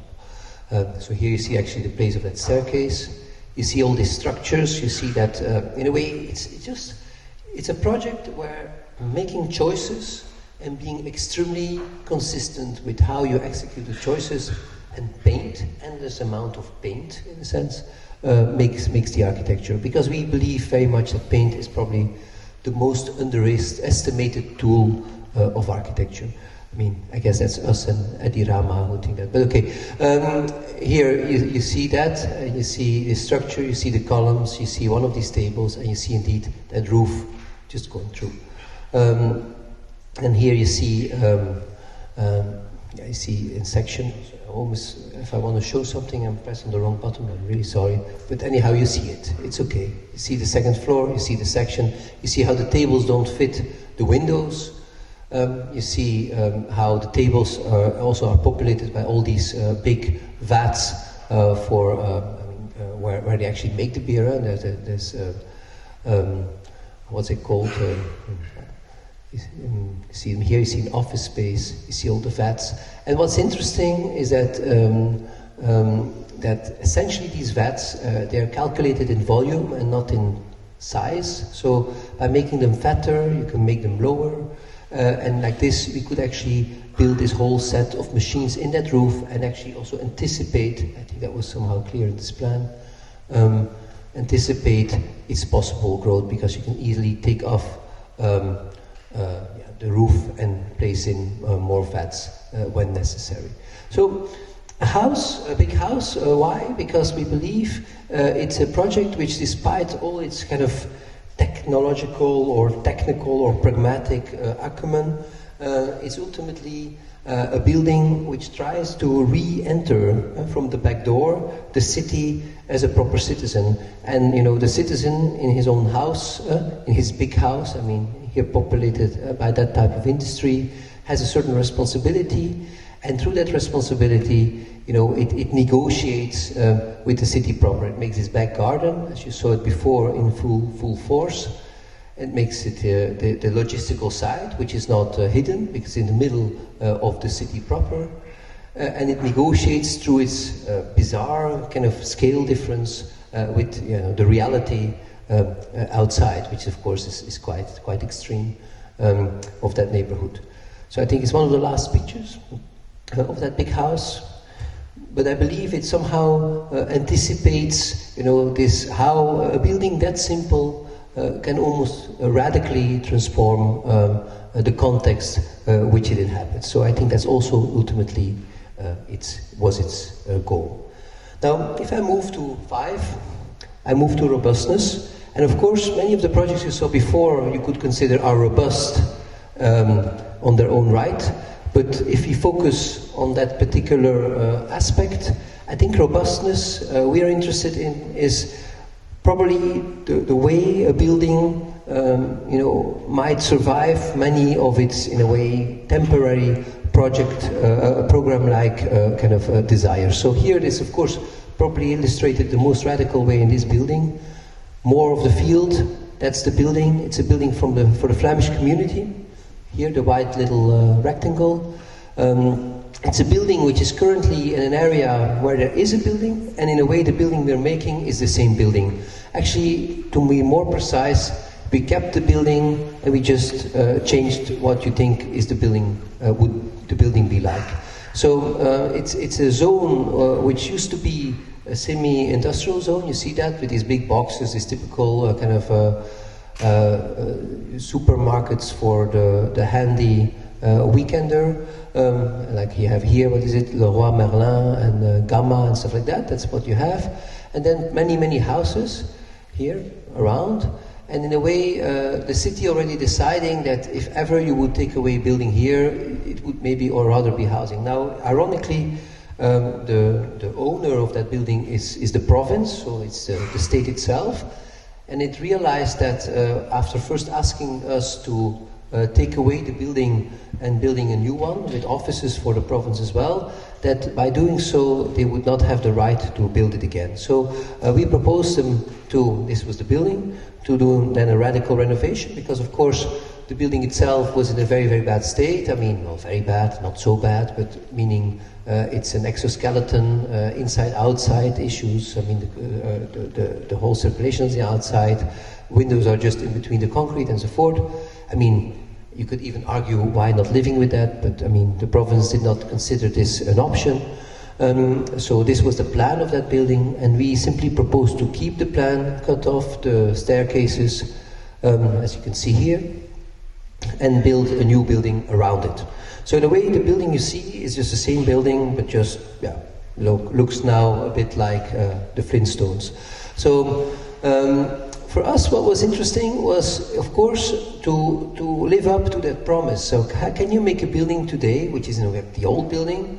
Can you keep the building, so to speak? Can you make a building which is like, you can imagine the whole set of important ideas, and I think they are important. We should not be too sarcastic about them, but of course they're often abused, specifically in political context. I mean, can you make a zero-energy, durable, still existing radical renovation? So what we proposed is to indeed to do this, but what do we then do to, in a way, make a building only with ducts? You see them here. Every single column, or what you consider a column, is a duct. The ducts have different dimensions on each of the sides. Why is that? Because the windows have different openings, as you can imagine. I mean, more or less space. And it depends, of course, of being on the north, so to speak, or on the south. There's a kind of bizarre, kind of a calculated geometry of everything. Then the same happens with the plates. They're all perforated prefab concrete plates. You see them here, and they stick out more or less depending on which orientation they have. We moved the circulation inside, as you can see here, and the structure we kept, and so they have this very interesting slippage, we think, between the actual structure of the building and the perceived structure of the building. So here, obviously, what you see is not what you get, and then you see that in the section. So the duct section, and you might not believe me, but all ducts work, and all ducts are necessary to connect to this new, in a way, machine room, which comes now from above. So this is the building. This is what it is. So in a way, the building is the same building. We did not do a single programmatic invention. We did not do a plan invention. We did nothing, in a sense. We just made a building which was already there. So, so here the only thing we changed, in a sense, is that apart from the core inside, is that here we opened it up and we made a bike storage and an entrance. And for the rest, you see these thin plates which are all perforated, and sometimes we put kind of a glass in these perforations, and we make terraces, but very few. because we thought it was not necessary, and in some way it gives a very particular effect. You're almost like privileged when you can be there. So here you see it on the ground floor. You see these prefab elements. You see that at the entrance where also the bike is, we moved one of these, not wheel columns. We turn them so that you understand actually the columns are not columns. And then you can enter. Also, it's also easier with your bike here. And then the rest you see the plates, you see the top beam where also which connects all the ducts here and which connects with the machine room. So here we asked Rita McBride to do an artwork, the same Rita McBride of the gallery show in New York, and she had this work which is actually called Ducts, which stands in the entrance hall, which I thought was quite beautiful. So here you see the structure and the duct. You see indeed that actually the thin column carries the building. The thick column is only air, and then there's these holes, of course. And here you see indeed how this air system works. You see below, and above, in and out of air, and then the column just standing in front. This drawing is impossible to read in this beamer, but you can imagine, I mean, that's the detail of what I was just explaining you. So here you see a moment of when you're on this terrace, you see these glass tiles. I mean, there's plenty of detailing here. How can you be sure that that hall is the same from below, even though there's glass and so forth? I'll spare you the kind of nerdiness of it, but there was. And then here, that's what you see when you're on that terrace. So robustness here as a kind of strange, I would say, inversion of the logic of building, a building which already in a way exists, and where, in a sense, as an extreme piece of architecture without content, I mean, the architecture is only about this kind of hypothetical performance and its, I would say, desire to live forever. Now, living forever is an interesting jump to this project, because obviously, if you try to live forever and you didn't entirely succeed, you might end up here, which is a crematorium. Well, this crematorium was also a result of a competition. It's at the field again, and you might think, come on, you call everything the field is nonsense, but I mean, where we are is in Belgium again. It's Ostend. Ostend is somewhere here. There's a couple of other villages here and there, and some industrial areas. You can see that. There's also a small canal. And then here what looks, well, kind of landscape, in fact, is boulders. It's all artificial landscape. Everything here was once also sea, or at least water or morass. Either way, the decision was made to do a competition to make a crematorium, and that's typical. That's also interesting. So as they did with the cemeteries, 100, 200 years ago, to build them out of the city, and then of course the city grows and the cemetery becomes an important figure in the city fabric. I mean, often an important point of reference. I'm sure it won't be any different with this crematoria. So whereas churches are at the center, a crematorium, although replacing, at least in Belgium, in many ways also not only the technical aspect, but also very much the emotional and the kind of the cultural aspect of what was once a church, are put outside. So we thought that was, in a way, interesting problem. So a building which has such an important emotional band with everybody here, because I think in Belgium 60 people now, 60% of the dead are cremated, which is crazy. I mean, when I was a kid, I think it was probably 5%. It went very, very fast. Which means that, of course, many people come there, and it's a very, very important place for many people. Of course, the dead people, but also the people who visit and who come and who, have to, abruptly say goodbye. We zoom in, and this boulder was then somehow occupied in the past. I mean, the factories are all gone, but that was the moment of the competition by a brick factory here, which was already abandoned and, in fact, already not anymore really there when the competition was done. And the site of the competition was this long big piece, and together with Bas Smets, not Bas Princen this time, but Bas Smets, who's a landscape designer we often work with, we had decided to not so much put that crematorium at the street here, but put it deeper inside, and to try to use this kind of future artificial site as the backdrop for how you would approach a building. So this is the building as we presented it, with the plan of Bas. What does the plan represent? Actually, we knew that whole landscape, and I do go back very quickly. So here, which is now essentially polders, they have the plan to forest. Can you say that? With this whole area, plant trees somehow randomly, which is a bit of a strange decision, knowing that it's a polder, because polders have a water problem.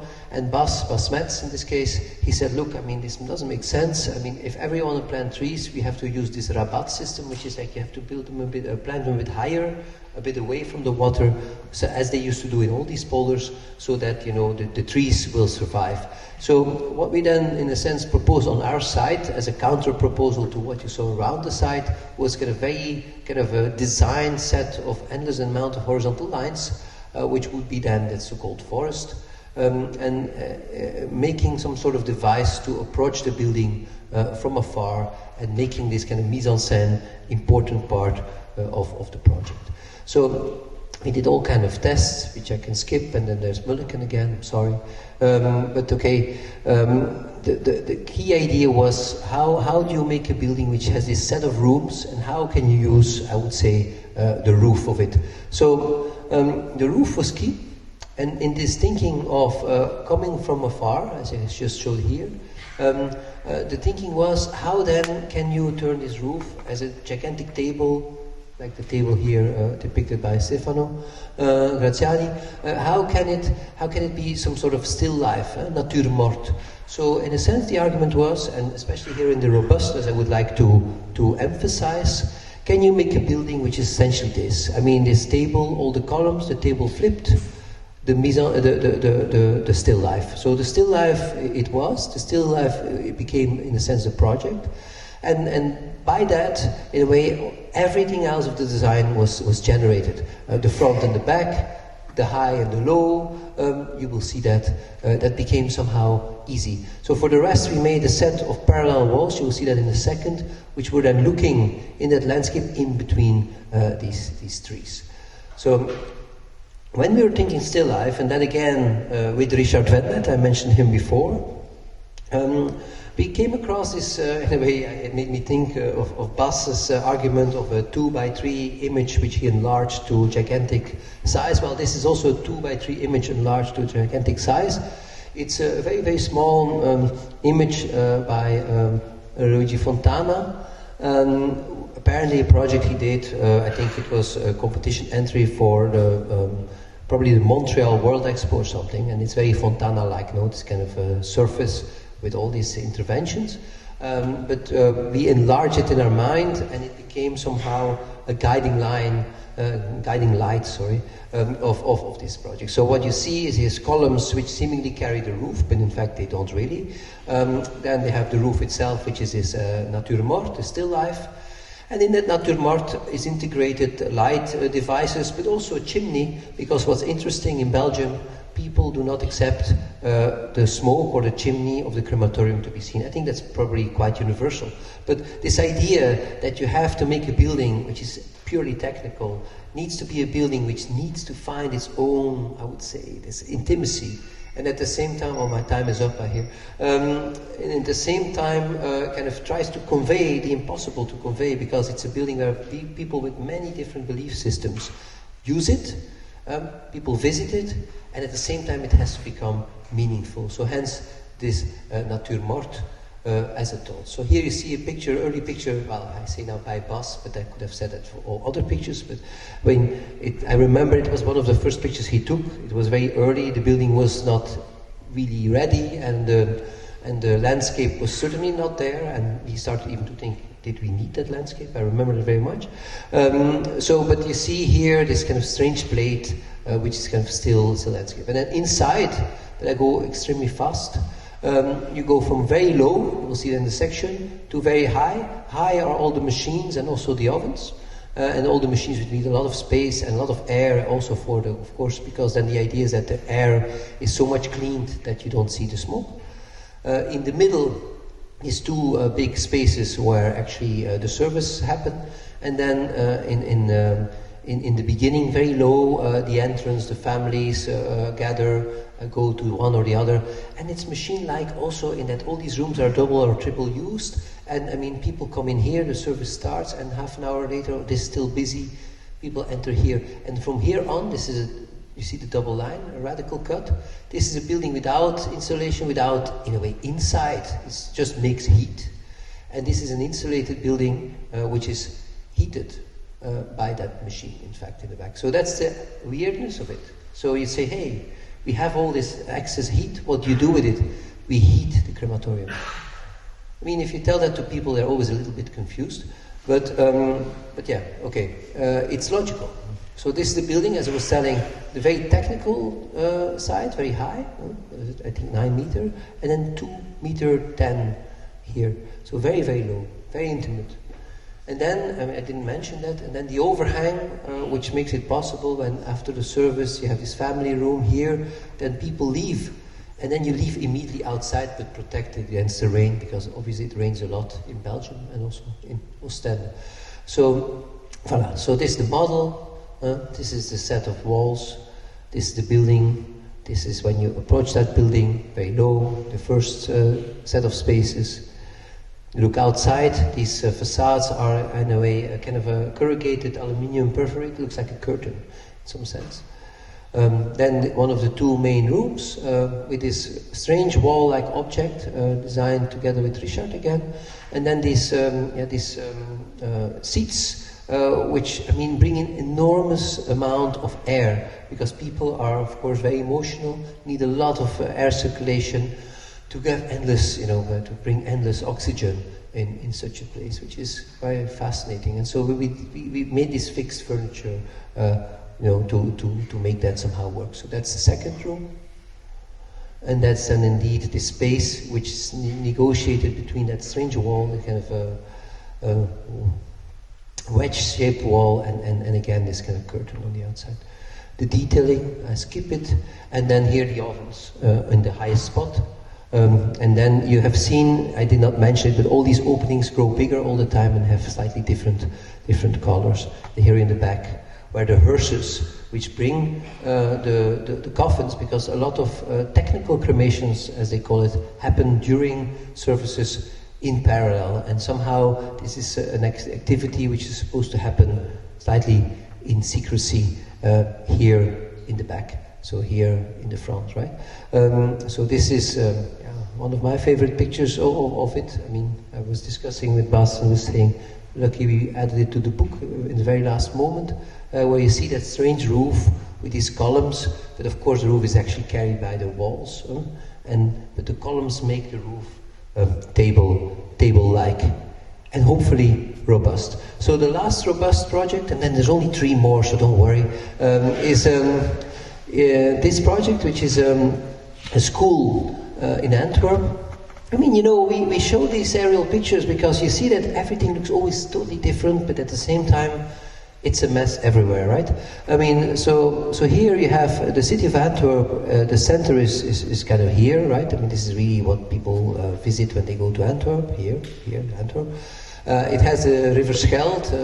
It had its harbor area here, which is now gradually eaten by housing, very, very fast. It's all transformed into housing.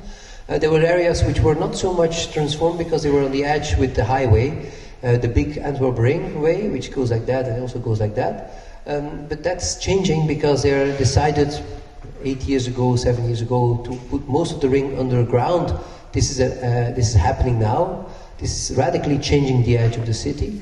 Mostly in terms of pollution. So this whole area here is what a developer could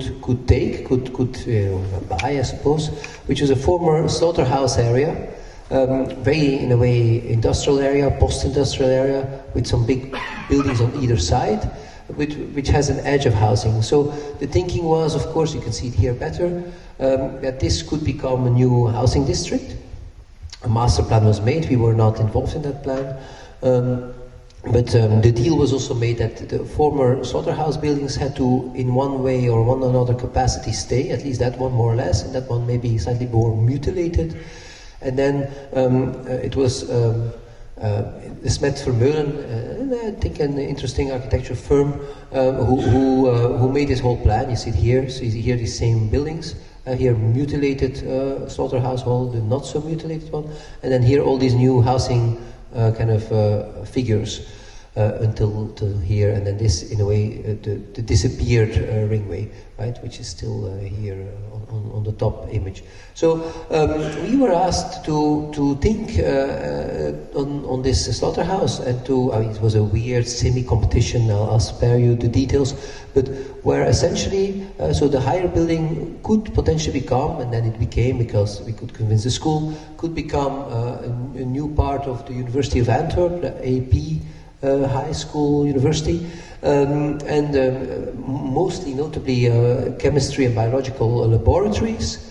And by doing that, of course, the question was, what do you do with this building? I mean, how can this become something, I mean, which is a school, at the same time, how can you embrace that existing hall, which is actually quite beautiful. So here, hall 1, hall 2, I explained already everything. There's plenty of reasons why you would transform a hall. And then here, perhaps most interesting is like this plan.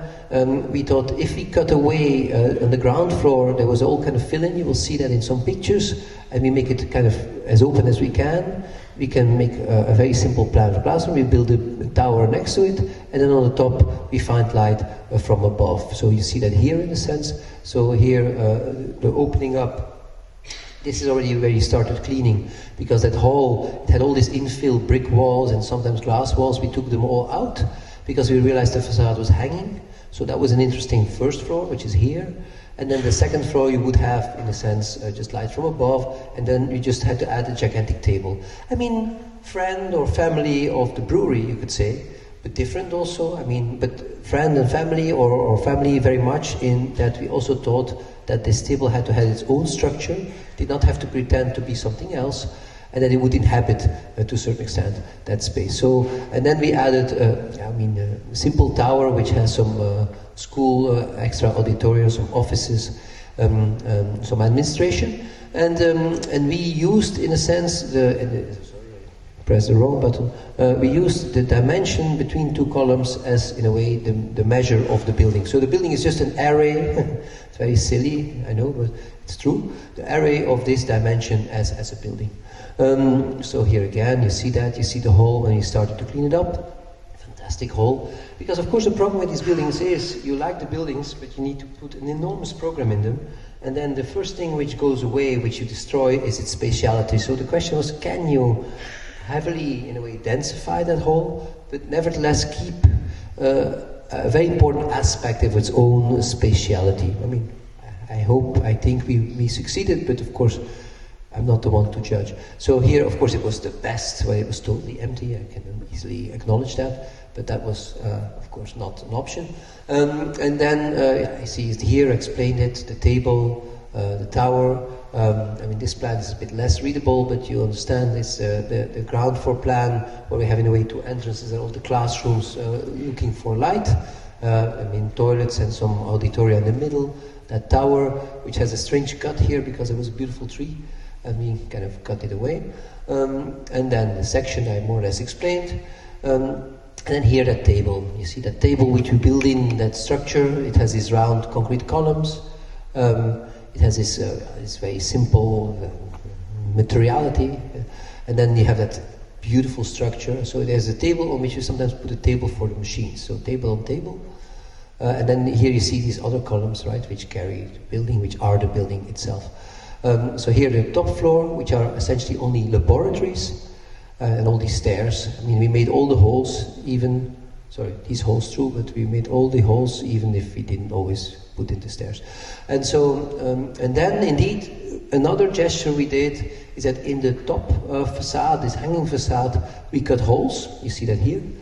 Not so much for the light or anything, because the light comes from the sheds, but more as some sort of direct relationship, a kind of relationship with outside, so that you don't have the feeling you're just in the middle of an enclosed box. And also maybe to appropriate, if I can call it like that, the building. So here you see that. The holes do many things.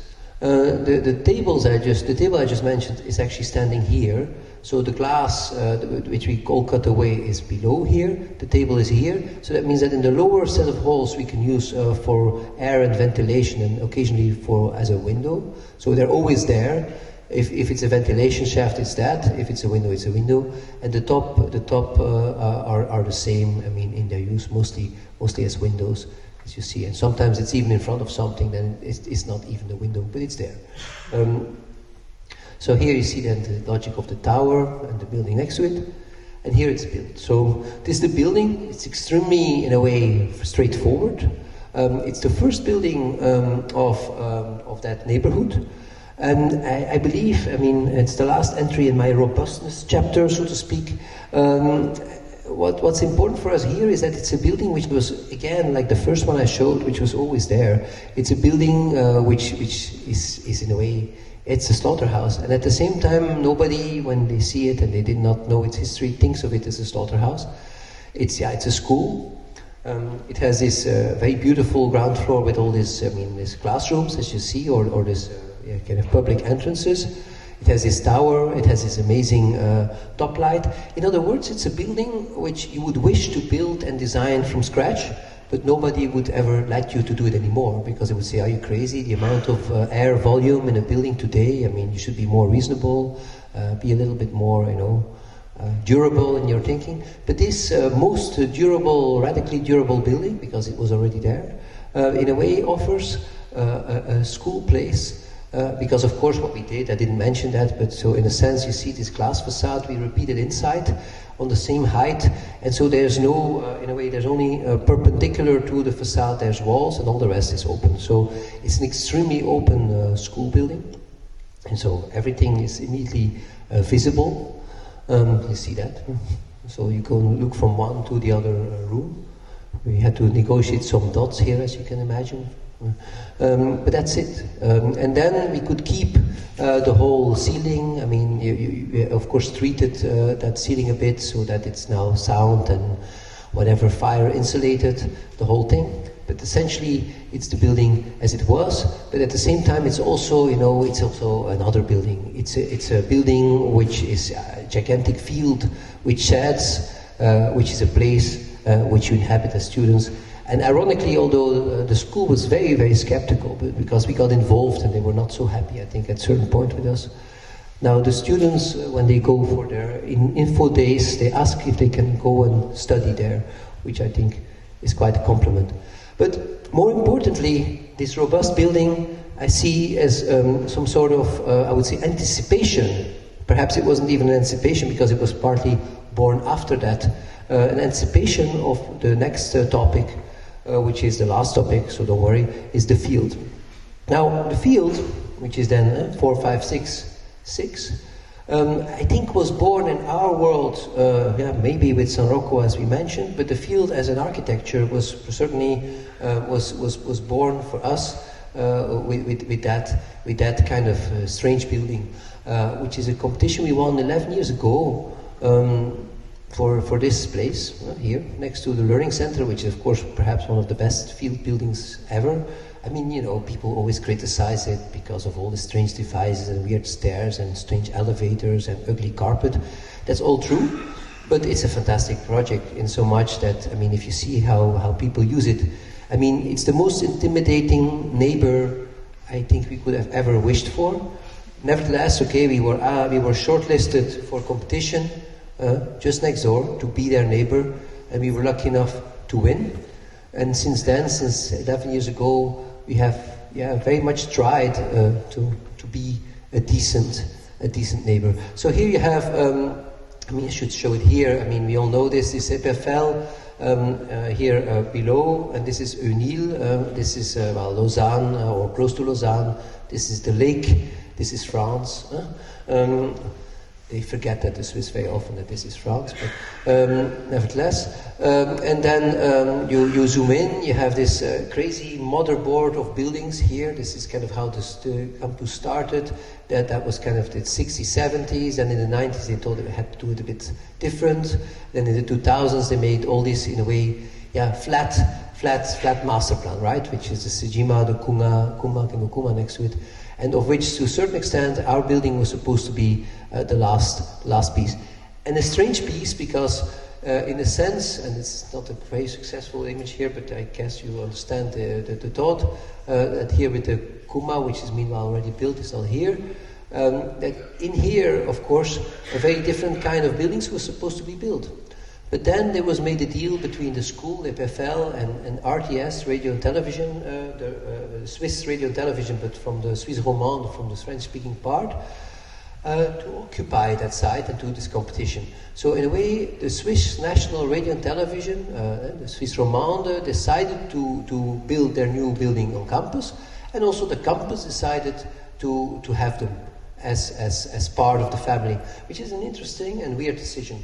So for us, already in the competition, trying to make a building which both belongs and doesn't belong, is part of campus and in a way also not part of campus, and then tries to do a last piece in this bizarre context where this is all motherboard-like in one way or another from different eras, and this is pavillionaire, as they say in French, this kind of suburbia. It's as dense as suburbia, but just next to the lake.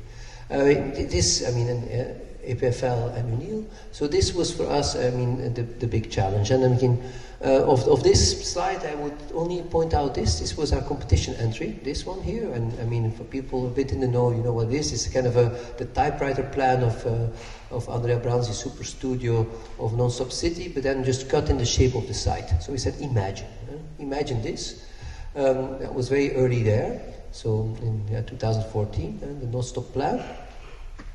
And then, in some sense, we entered a kind of a 3-4 presentation competition, where the idea of making such a thing, but making it hover so that the ground floor would fit to campus, and do that with a set of volumes, was very, very quickly there. And I like to show these because it shows also how the project was born very quickly, but how the final figure was not so quickly there. It was kind of there. You can see it here, again, here, this is 2014 still.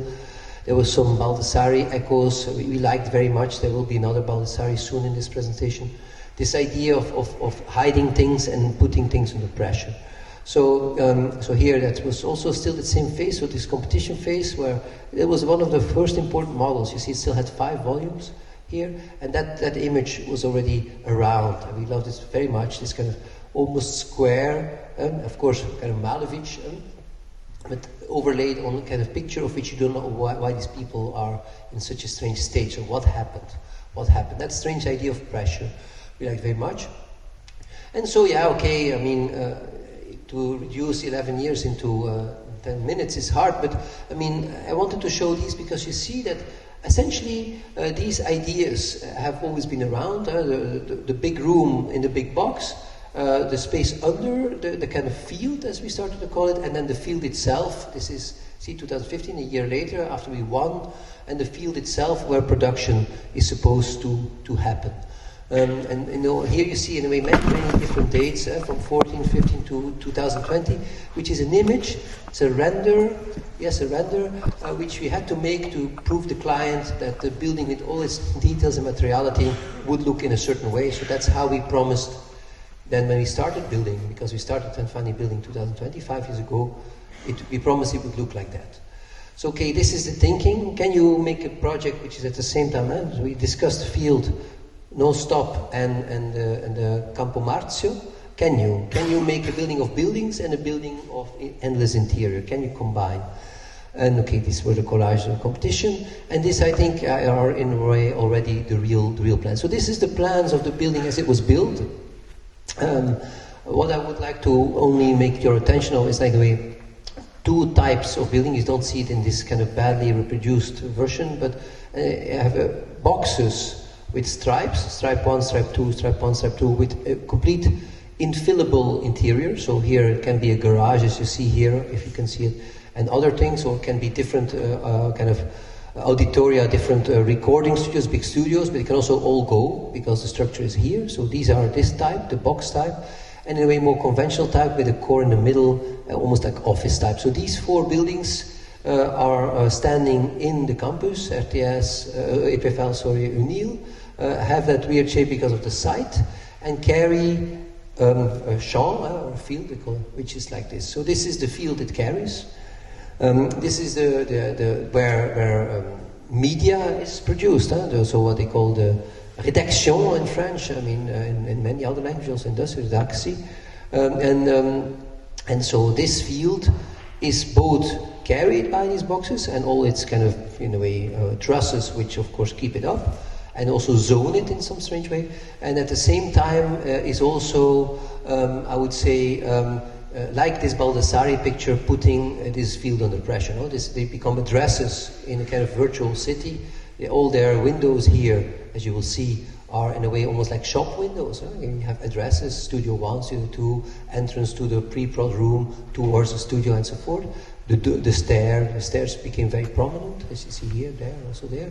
And then the field itself, you have this crossing trusses. The trusses carry that field and organize it, and in that field themselves are standing, here you see these kind of tables, again tables, we always do tables it seems. Anyhow, tables, kind of mezzanines. So here you see that in section. I mean, the buildings are the simplest possible building you can imagine. I mean, I dare to think almost Hilbersheimer, just windows. And then where there's absolutely no need, no windows, but mostly windows. Sometimes also, ambivalent windows. And then these boxes, as I was just showing. So these are collages from the competition. So very much telling the story. So under the building, next to the building, in this zone between building and entrance. I mean, I did not explain it very much because you enter the building in the middle here from campus, but here there's a whole area where trucks drive, because nowadays, and especially for RTS, they record by big recording trucks which are parked here, everywhere, and then they connect to these studios, and then when an event is recorded, they either go in the garage, or they stand here to repair, or they go somewhere else to do a mobile recording. So in a way, this technology goes too fast, and they don't want to build in anymore this super expensive technology, so they just want to have trucks. So there's trucks here. And then of course on the level of the field, this technology is still built in, but this very big technology for these big halls, not anymore. It's a kind of plug-in city in a sense.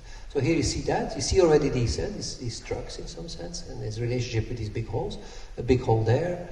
And then this champ, this field where in a way media production happened. These are pictures, I mean, I should not say by Bas because you understand that now. But it's about a month ago, I think. I mean, it opened, but it's not entirely operational yet. Like a week or two ago, there were still fences around it, but it shows you what the building is like. So you see here, so this is, I think, shows pretty much what you just saw in the collages, I think. So you arrive, I mean, you can pass, here is the learning center, right? And that's, well, here, I mean, you can find your way there if the trees allow you. And then this is that field, and this is these big emergences, we call them in French. And then the field, of course, has its sheds towards the north, so try to maximize natural light, minimize energy costs, and so forth. And then you walk under it, under that kind of hovering field, and you come inside. So, I mean, still almost finished in these pictures. And then you have this hanging staircase. You have these buildings, these emergences also inside, of course, appearing. You take the stair and you go up. And so you see that the architecture is extremely simple in a sense. It's just this endless amount of sheds with all the machines in the sheds. It has all these Warren beams which are calculated so that, you know, to a certain kind of efficiency. You see them here, which go from emergence from building to building. You have the stair arriving, and then you have this field where there's also tables, you see. I mean, all the elements, I hope I described well. So you're up, and then you get this, very strange, but it's what it is. So you have this, in that field, which is almost like an urbanity on its own right, you have like weird corners, which are like where you have this kind of coffee corners or kind of social corners or whatever you want to call them, places. Meanwhile, they have trees here, but they were not there when Bas was there. And then you have all this furniture. And you from time to time see indeed these facades of these buildings. You see them here, but you see them better, I think, in other pictures. You see these big stairs, which are always in these emergences. You see here a studio, which works like a shop window, as I just said. So all these windows of these buildings were like that. So there's a clear horizon, there's this structure, and then there's, I mean, the structures are painted. The red ones work almost like roads. I mean, you follow them to go from north to south, from east to west. And all the rest, the outer perimeter is painted dark green, and the rest is kind of a white grey. You see it here. And this is the final version. I mean, the furniture is not, it found its place here. It's how it is. This is how the space is, not yet with people, but the space as we designed it. Yeah, which is of course a strange, I would say, experiment or a strange echo of what Sejima and Nishizawa tried to do next door, but different. It's a foreigner. I mean, it's a foreign visitor to the same campus. So you see here that you see that's towards the street, where I have one of these bigger boxes. And I think I use this one to enter the other field. So this one is shorter, second field. And I mean, it's interesting, of course, because you bring them together and you have here a very abstracted context. The studio I did in Mendrisio with the students on Charleroi, we called it the large city. And in the large city, the students were making projects trying to deal with the absurdity of all these terrils, you see them here, which were the result of this kind of excavating modernism, coal and steel, and made this kind of totally artificial landscape, which today, since it's for 60 years untouched, is almost beautiful, although slightly toxic. It had all these big machines still there, and whereas Charleroi, the center, is somehow here. I mean, if you focus on these things, everywhere is the city, right?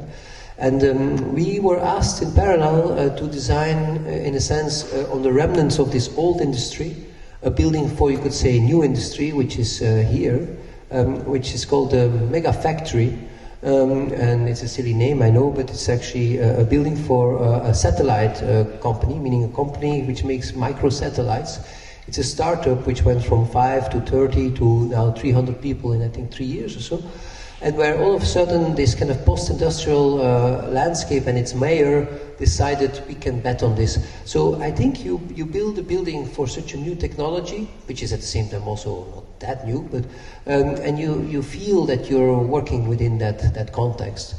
So that's that context, right? It's crazy. I mean, you saw Switzerland before, now you see this. I mean, it's a landscape, but obviously of a very different kind. And these are all these artificial hills, as I mentioned, very beautiful in a sense. And then these are the remnants. Almost none of these factories still work.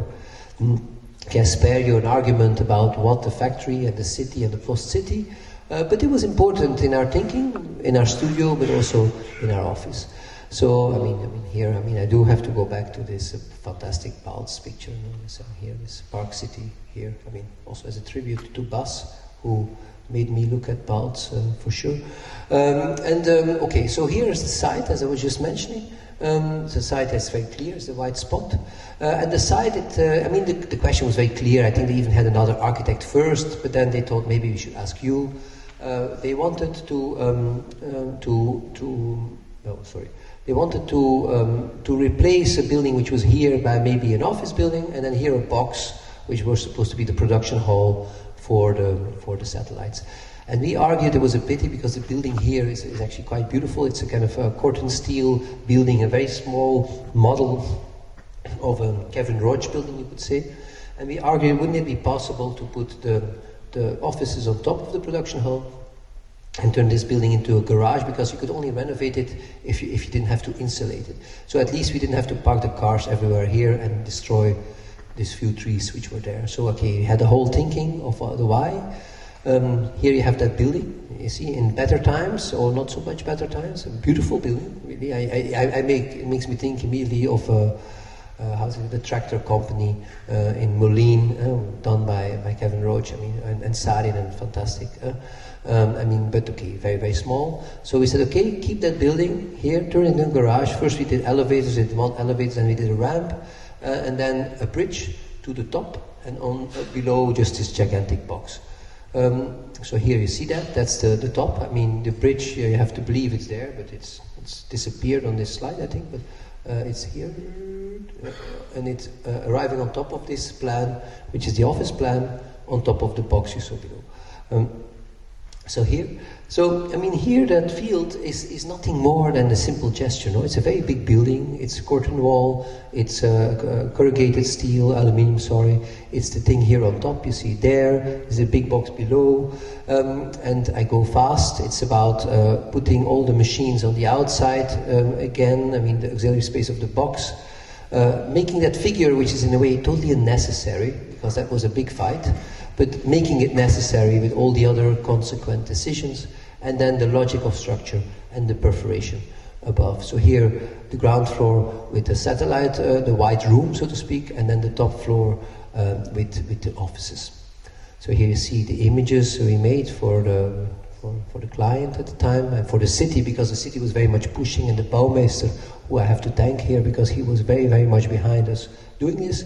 And then you see that very simple, similar in what you saw before, but of course radically different in its simplicity, closer to a certain extent to the pier project. So the garage, the bridge, the building, the arrival of the bridge, the white room, the side spaces, the ones which are open and high, most are of course filled, the offices, again looking from the bridge back into the offices, the logistics side, going into bridge, the space it makes in between with the trees we saved, so to speak. The building in its context, and you see all these buildings. Even the police station is big here, you see. Then some left over, 2 gigantic housing slabs. It's kind of an everything place, right? Everything city, large city, and that's the building under construction. So you see they're now doing phase 1, which is indeed the building, and then here this is the beautiful office building, which we then want to connect. You see it inside, and you see, the field again, and you see it from outside, how it almost becomes a kind of tableau on which all the other things. This is a core, this core will be clad in aluminium, and there's of course missing the whole facade, and you see how it starts to play its enormity with its context. So it brings us to the last field project. It's a school of architecture, or for architecture. It's in Liège. It's a very different context, and yet, of course, it has lots of parallels. It's an old military caserne here, which became art school, all this, and architecture department, all that, and some sort of, it's called manège, a big hall turned into a cultural center. This is the current situation. The competition was for the architecture school. They own these buildings. And they can somehow discuss about this building, and they own the square, this kind of in a way court, beautiful, and of course also own the space between their buildings. So in the competition, I think all other projects decided, perhaps reasonably, to fill that space here and to turn this into the architecture school. We had lost already 10 competitions in a row or something, or maybe 15. We were so bored with it that we thought, what if we do something impossible? So what do we say? We take the square. Let's say this is yours. What if you say you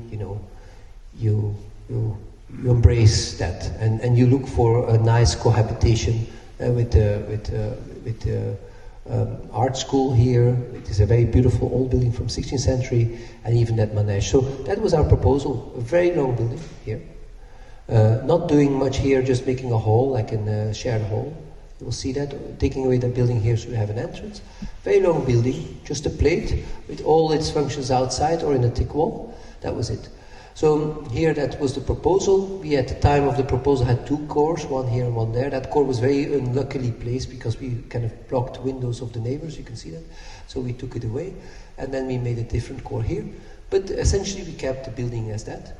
The back of the building we kept closed, almost like a piece of paper. So we asked Joris Kritis, a graphic designer, always worked to kind of make it into kind of a heading of a paper, Faculté d'Architecture.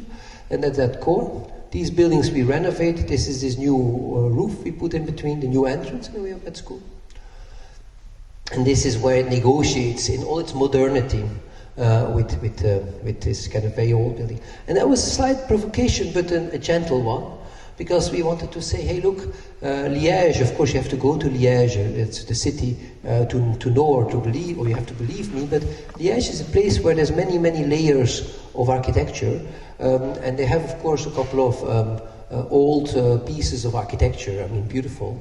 But it's also true that that place, so you just saw it here, I mean, there's a kind of fake belief that it's really old, because it was actually originally it was an old cloister, then it became a caserne, then it was transformed again. So there has been so many layers to it that essentially its oldness is a kind of mise en scène. So we thought we should provoke that. Also, it's an architecture school. Should we just embrace that as a given? And secondly, and you can see that to a certain extent, well, you can't see it, but you have to believe me, Liège is full of these modernist buildings and towers along its river, which are quite interesting and which are now totally neglected. So we thought, okay, if we work on this Faculté d'Architecture, so here you see just a site without anything, can we bring in, almost like in this educational complex of Mike Kelly, you know, this model which he made with all his school experiences and all the blanks of what he couldn't remember because he was apparently so often expelled from school. Can we kind of bring in that kind of memory of architecture, memory of school, the layering, all these things back with a radically modern project? And indeed, a project which does not shy away from wanting to be Paimino or Paimio, or wanting to be, constructivism in a sense. Because isn't it true that this place, because that's of course also the program of the building, Collective Atelier, is even the closest to Dom Comuna, let's say. The shared spaces, living in the architecture faculty. So many tests during the competition, you see them here, and then coming ultimately with this figure, and say, hey, look, this. Then we looked in the end a figure which had a relationship with this figure. I mean, there's certain strange symmetry, and this being the proposal. So here the proposal, early versions, is that, always that back wall, somehow the core, one core, two cores. Also a certain fascination with that back wall, which we thought was interesting. And then here the version, as we are now going for permit, we should normally get it next week. And then we will start building, I think, very soon. So this is the building, very, very simple. In a way, a set of columns and a double wall, which works also like a chimney. Like all circulation pushed on the outside and the main core, then this big hall in between the old existing buildings, and then this typology. So really typology where a field, like you could say, I mean, you know, you provide a wall, you provide a window, and a balcony. That's it. That's what the building wants to be like. The balcony is long enough, it protects against the sun. The wall is there because you don't need the light from that side. The wall is double thick, so it works as a chimney effect, and so forth. So here you see that. You see the section, you see the model, and you see here, you see, by the way, here all these strange, I mean, there's only a few, but there's plenty of these buildings. This is, first Belgium, endless collage of everything. In which we believe our addition could perfectly work. So these are the images of its current state, the state as we want to now build it. I mean, it has this twisted column, it has this beam, it has this plate sticking out, it has the stairs on the side. Also, I mean, almost as a remnant of our big house, it does not arrive on the ground. We thought it was important that there's a strange plinth to the building, in a way echoing, I can show it also here, echoing the rest of the building, a kind of column, plate and beam logic, and that's it. So here we go. And of course also in an idea that an architecture school, and I guess I'm always talking also very much to architects and architecture students, still needs to provide walls, needs to provide tables, needs to provide windows, because despite the digital revolution, we very much believe that it's there where the architecture project happens. So with these images, I close and I say bye-bye, but with the bye-bye, I show a project. I told you. Anyways, that project is a real bye-bye. This is a studio for an artist in Belgium, which shows, that's the artist, Rinus van der Velde, a nice person, who wants to build a building where you in a way cannot build a building anymore, but he's a very well-known artist in Belgium, so he somehow could convince the city that he could build a building there, which is a kind of part of land which often is prone to flooding. You can see that. I mean, this can all totally flood. And so this problem to build an architecture where you in a way shouldn't, we turned into some sort of gesture. So this is a very simple studio. This is the ground floor of the studio, in a way the first room, but the first room is only 150 high, so you cannot inhabit it. This is the second room, which is his studio, his atelier. It has a little stair to enter here. It has a window, and then there's a stair starting here, starting there. There's no internal connection. And that's the second room, which is kind of a temporary stay, where these stairs arrive. You see them here. There's the same window on one side and an extra window here. And this makes together that weird figure, that building you can see here in the collages, which is hovering or standing on the, it's not hovering, it's just almost like a rock in that space. So it has these two roofs which protect it. One is perforated on the left, which protects the stair. The stair can go up, that's why it's dotted here, so that you cannot enter, and then it's also, of course, not touching the ground anymore. That one stair too. This is actually closed, that roof. They are all both fixed. These are the details, very simple. So that, you know, when everything disappears and we all go to hell, then at least our artist friend will survive in his small Noah's Ark. Thank you.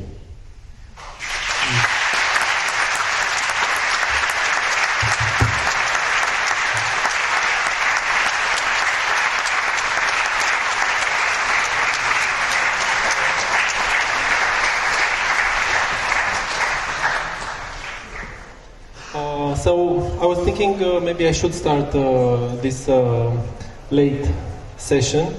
I thought to bring in the subject of scale, which seems to me more and more interesting and relevant and worth of a discussion. And I think it applies to both of your practices. I was thinking to start with Bas and to ask you, how do you respond to these changes in scale? And I'm thinking to the scale of the depicted object. Sometime I have seen somewhere where you talked about photographing a big roof cave somewhere for once. And also I'm interested in your thoughts on the scale of the object as of the photography as an object, of the final document which you produce. Yeah, scale. Scale in photography is it's essential to understand scale as photography. Photography is always a scaled version of reality. So it's always you photographed something somewhere else, and then normally it's reduced in size and depicted. So you have to imagine it's a different scale. You can, because this is how you read things. But I think what I started to find interesting is, can you remove that aspect? So can you remove the aspect of just making things smaller all the time? Which is a dogma in photography. You know, it always reduces in size. The one-to-one photograph is not very common. There have been shows done about that, also interesting ones. By David Company, I think, one called Life Size. Also, Jeff Wall speaks about life size. So sometimes he has pictures which he calls life size. This means that the person is the same size as a person who is looking. And somehow I think if you want to approach architecture and photography, somehow this essence of scale has to enter. So I've also found that when I was doing these copies, you cannot reduce them, but you can enlarge them. So you can double the size or triple the size, but you cannot go smaller than one-to-one. As soon as you go smaller than one-to-one, somehow it's not believable as a copy anymore, and it becomes again a photograph. Yes, and I would like to pass that question to Kersten and ask you, what changes? I mean, your presentation, your lecture tonight, I think illustrated very well some of questions. I was wondering what changes radically when you were imagining a small object, a small house, and then you go further and further to the big house, to the XL house. I think my question targets the way of thinking, the way of producing architecture. Yeah, no, I understand. I must say it's a question which comes up from time to time. No, I mean it has various guises. That question, it can go from you guys, you made I don't know, houses 20 years ago or 15, and now you make a big building. Are you still doing, are you still in control, or are you making relevant things? I mean, that's of course always implicit in that question. Or can you design a big building? Because a house, everybody seems to assume, there's a relationship between you and the client or the user, and then that's very intimate. But I think that, in a sense, our architecture, and of course, I think, first of all, I want to make one disclaimer. I think architecture, the way I see it, is always mise en scène. That's where I feel, I always had the feeling that I had a partner in crime there with Bas, which is that there's a certain non-reality in architecture. I mean, even in the buildings. I mean, I don't know, you would like to do something and you try to communicate what was your intention, and your intention partly maybe fails, but that failure is in a way the interesting part of architecture. It's very difficult to explain, but I think inherent in the project is its success and its failure, and it's all together, and that makes it to a certain extent complex. I think that's what the project does, and that's not easy to, that makes also, I think, architecture not one-liners. I do not believe that you want to do that, so the building does exactly that. The building does some sort of approximation of that, and in that approximation, I think it becomes interesting. That's one aspect. At the same time, I believe that our work has always been interested. I think you even said it in one way or another in your introduction, so also thank you for that, Stefan. But I think we always had a strange relationship between what we say and what we do, or the theory and the practice, or the kind of obsessiveness and life. I mean, and that relationship has always been kind of, dancing. And so I think, so with all these kind of asterisks I think if we did a house or do a house, we still do houses, even like the atelier we just showed, there's a couple of decisions which are important, and all the other decisions either follow or never happen somehow, So, I guess, and it's even unclear to say, but like that very last project of Rinus, I also wanted to show, because it's not that we just do gigantic buildings. This is a very small house.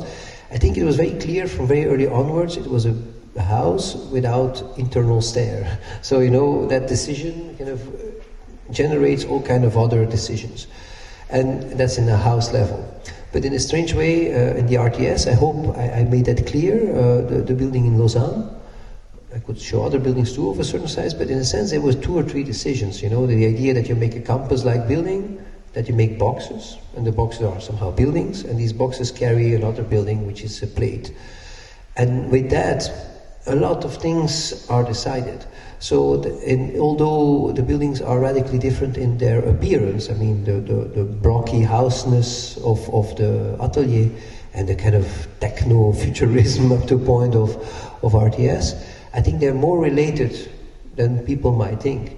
In so much that the way the window performs in RTS is not different from the way the opening performs in the atelier, the way the stairs perform in that house, the atelier, is not so different than all the add-ons and the Warren trusses and so forth. So that's where our architecture, I think, has never changed. It has always remained the same in its obsessions. But of course, you discover, I think our work did not start with circles, but at a certain point we discovered a circle. I know other people discovered it before us, but at a certain point we discovered the circle too, and then the circle was there, and it didn't want to go away, and you try to make it go away, and it stays there, and then, and then you think, we are done with rectangles, and then they come back, and then you have some figures, that strange piano or ear figure of RTS. I remember the first 5 years when the project was won and not yet built, I had to answer all kind of questions, but everybody is saying, "Oh, office, wow, they lost their mind, because now a building can also be irregular." I said, "Yeah, look, I mean, I don't know, I mean, it happened, I mean, it's there, and I try to deal with that." So we do architecture like that, really. So that's where everything is dealt with in the same way. I particularly like the fact that in your architecture, in the small projects, of course, the idea is visible from the start to the end. Also, I think in this Lausanne television, even though for me it's a very big building. For me too, huh? Yes. The logic is clear, also in the intent, but also is traceable as a built object, and I think this is so rich. Well, yeah, thank you. I mean, look, we try to do our best, but it's... yeah, but maybe I also want to say, and RTS is a bad example, because we had a tremendously supportive client, and we had what presented itself as bad luck, but I think ultimately we had the good luck that we had 11 years to make it. So meaning there were plenty of problems, I mean political problems, whether they would or would not support still radio and television, with the amount of money. They did a couple of Swiss votes on all this. So it's very complicated. And I think the only danger a building like that might have, but I find it also an interesting problem, is that it's of course a building from 11 years ago, which is built now. And that's that other problem. I'm not supposed to ask questions, but I mean, I find that an interesting question, I mean, in a sense, as an architect. Like, to what extent can you build, not in time? And I hope we manage to build not in time, and because, okay, partly you'd say, our architecture is hopefully not so much victim of current fashions or past fashions and so forth, and because maybe we set our own, in a way, language, and maybe so. Hopefully so, but you cannot get away or cannot walk away from changing, dogmas or changing kind of consensus, which is that if today you do architecture, people would ask you, "Oh, is it made out of wood? Where's the rammed earth? What is your kind of ecological performance?" And I mean, and it's even true that if I can reveal that partly now with this 4, 5, 6. And I did a similar conversation or lecture in the States a few weeks ago. I'm interested in also making people aware that people are so simplistic, right? If they think, a building is ecologically performing, it must not be made out of concrete, or it must look like that and not like that. And I think that's the difficult part. And I mean, that you have to explain. But I think all the rest is automatic. This is, I think, what we were talking about before. This ability to get out of the inertial system of thinking of today's world. The discussion from the airport. Yeah, sure. But it's hard. I mean, I think it's very hard. I mean, as architects, we are not in an easy spot. I mean, but also there I'm ambivalent. Look, I think politically we are in a very complex context today. I mean, we are. I mean, everybody who with a straight face can tell me the opposite. I don't believe that person. But I mean, having said that, I think we do have. That's maybe I'm wrong when I say this, but I increasingly start to think that we do have a very romanticized idea of avant-garde. And I wonder whether avant-garde in the 20s and 30s wasn't, in a way, in equally dramatic contexts. And so I think if you accept that avant-garde was always difficult, that nobody ever heard of Theo van Doesburg in 1924. I mean, I'm quite sure, who the hell was Theo van Doesburg, right? I mean, that maybe we are not so bad off. So, I mean, maybe it's okay. So we have to fight, we don't have to give up. But it's of course true that, the buildings of a certain scale are produced by corporations, right? Are produced, and I think more than corporations, are produced with the render as a reference, with a promise of political engagement, say a greener building or whatever, which are often promises one cannot keep. So in a sense, I mean, I'm more afraid, but it sounds almost like Bas now maybe, I'm more afraid or I'm more wondering AI and as image producers or promises, or you know what I mean, like what kind of images are feeding our brain, and what you can do with that, then in a way the rest of our current context. And then at the same time, I see in there also an amazing opportunity, because I think as architects, we're one of the few people who, and in that sense I'm very fascinated by Bas' move towards the tactile print. I think we produce reality. And I know we all say, but what about virtual reality? Yeah, sure, but we do produce reality. I mean, we do produce tangible buildings. We do make things in which you do conferences about artificial intelligence. You know, these buildings still are there. That's why when I was 15 years ago working on this data centers, right? I mean, we were like, but it's even more present today. These buildings are built. These enormous machines are in the desert or in the city. So how do they look like? So in a weird way, we have almost a monopoly on making things tangible and good, and that hasn't changed, so we are lucky. Yes, thank you. Are there questions from the public? There's one.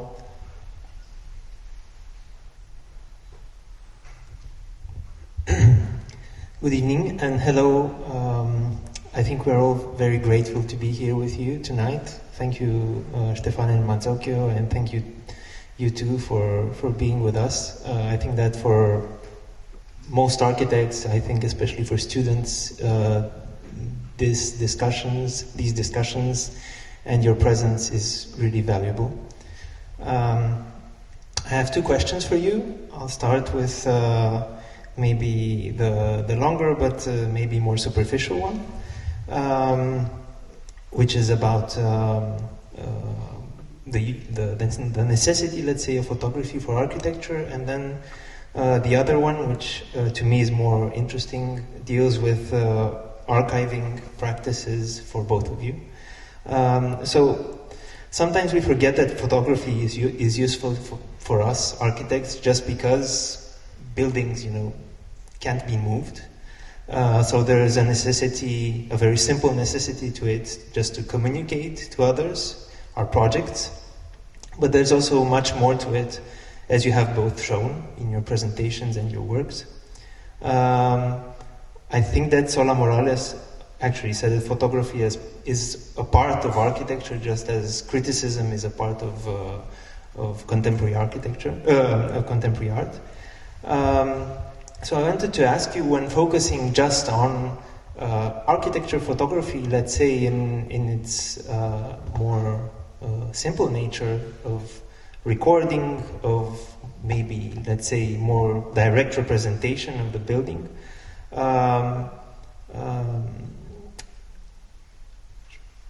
what is sorry, just the end of the question is misplaced here.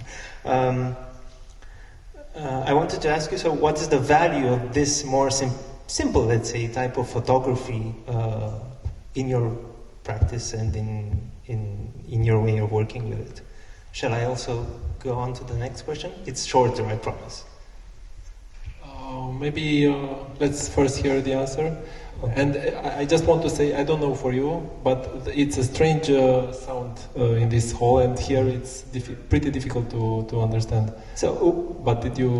One phrase, just to, do you need me to repeat just in one phrase? Let's start with unfolding the topic, because you have let's say architecture photography, which is mostly a kind of a product photography, I would say. So you have a render, you have a sketch, you have a render, you have a photograph. Somehow these are doing similar things. There's of course a lot of fashions in this architecture photography. But maybe we shouldn't speak about it because I don't feel that I'm like an architecture photographer in any case. I photograph their buildings, but photographing their buildings is like a long project. It's not a set of photographs of a project. It's an endless row of images of a train of thought, of references, of buildings that co-reference each other. So you have to visit all the buildings. You have to see every detail, and you have to be able to put all these pictures together in order for them to also understand what their architecture is. it is, I would say, I don't photograph for the communication value of their architecture. I photograph for them to understand their architecture. No, it's a question of image. No, it's an image question. So what happens if it's an image, and what is the architecture in the images, and is there a train of thought between all of them? I think that's what for me the project is. No, I wanted immediately to add, because I mean it's a bit of a silly sentence, but I remember in various contexts I think we said the project only exists when Bas has photographed it. It's like it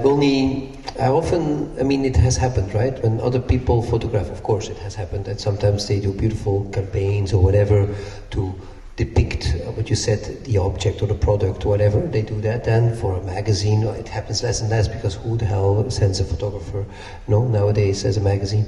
But it does happen. And very often I'm like, yeah, okay, but it's not really our project. And then, I mean, it has happened because Basi was saying you were out for 4 years in Singapore, and we had a moment, of course, he traveled a bit up and down. It was not like 4 years there was no communication or no photography, but there was much less. And then it was like the projects were not born as long as Bas hadn't photographed them or something. Because in his pictures I see the project as we would like it to be. And that's without us telling to Bas what to do. That's the most important part. So it's been, I think these are projects which have many, in this case, fathers. I mean, they're kind of, they're born out of this complex oscillation of the conversations in the office, the team in the office, David, me, Bas photographing it back, other projects which it's very complex. And it's true that it never started as asking Bas to document our work. It started actually as, do you want to go and see this place and do?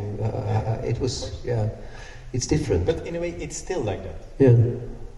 Because I prefer to photograph a building when we visit it together, and normally 80% of the photographs are done after the hour that we have visited the building, because that's how you see a building.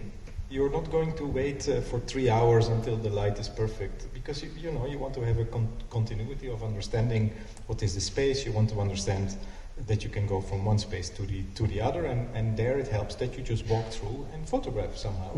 And I think this is a kind of maybe a misunderstood understanding of how you should document the object. It's to be understood in the end, to be in a certain degree understood. You don't have to photograph everything, but the essential elements should be understood. Well, that's the other thing. And I think in many projects not everything is photographed. And then it's also true, and I went a bit fast because these are all these great pages of the forthcoming books, right? Then we also do these projects together. This has of course passed, but this is also Stefano, who of course plays a different role, but he's there sometimes. What I want to show was this, where is it now? Yeah, here, for example, this is the Van Eyck. This is Aldo and Hanni Van Eyck book, which we made, I think 2 years ago, something like that, maybe 3. And ironically, I could only make that book with Bas because I wanted to, in a way, rediscover Aldo and Hanni Van Eyck in some way for myself. But only he could be my eyes. Anybody else who'd photograph this would not be the same. This is another architecture couple. This is other architecture, different from how we understood them before. And that was because we could do this together. And in a sense, it's also people would tell me, but now it becomes your project. I say, well, yeah, maybe. Because it's, to a certain extent, it's a bit Duchampian in a sense, no? You take an object and you take it out of the context and in another one, and then it becomes another architecture. You write about it differently, you see it differently. And I think that's really, it's a shared project, no? Yeah, and it exists, so you can appropriate it. Thank you. And the second question... no 100 question. Oh no, just this one. So the second I was saying is about archival practices. Usually, at least in Romania, archiving in an office is something very bureaucratic. Maybe it's done for the site, but I think that in both your practices, it's more than that. Maybe also from necessity, but not only that. So my question is, how do you think about keeping your projects, your works? What do you keep and what not? How do you catalog, or how do you curate? What are your thoughts about this?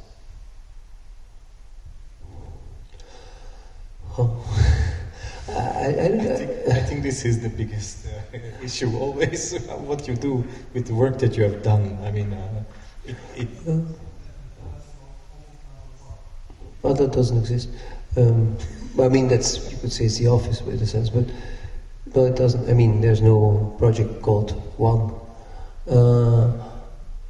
No, I mean, well, but that's maybe just because we're doing these books now, that my answer would be that that's in a way our way of cataloging, because you see, I mean, we have been the subject of two croquises, and I do very much appreciate Fernando, who's running the magazine. I think he's a fantastic person who really loves architecture.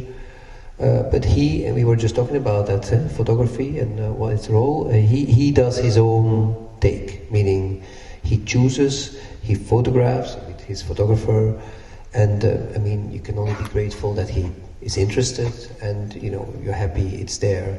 And I think in a certain way, in the kind of complex world of being visible or not, I mean, he has that role, and he plays that role elegantly, I would say.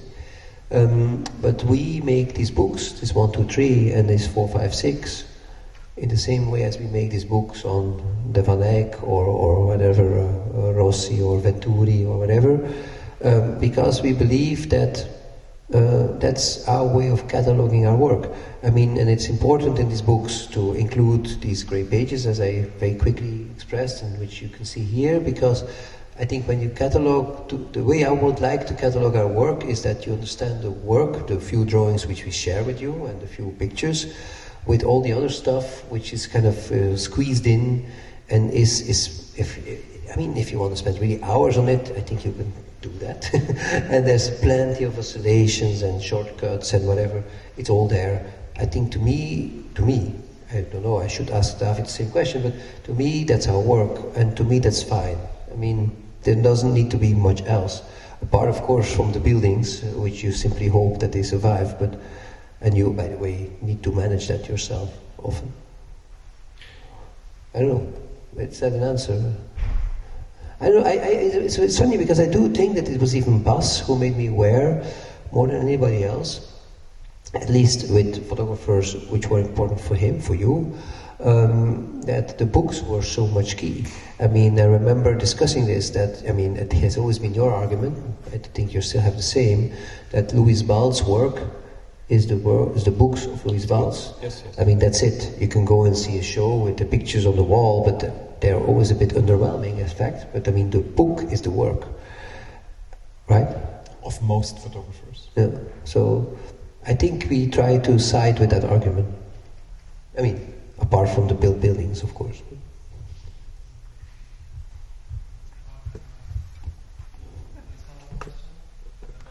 And then we go to eat, I'm sorry. That's the microphone.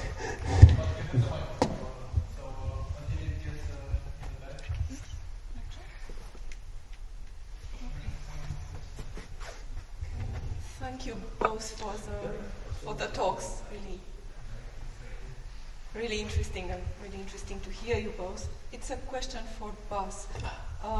You mentioned that in around 2013 you passed from analog photography to digital, and I wonder what happened then. I mean, and you said that you were not interested in taking images in the same way. I mean, I am aware in the meditative quality of the images taken through a large format camera.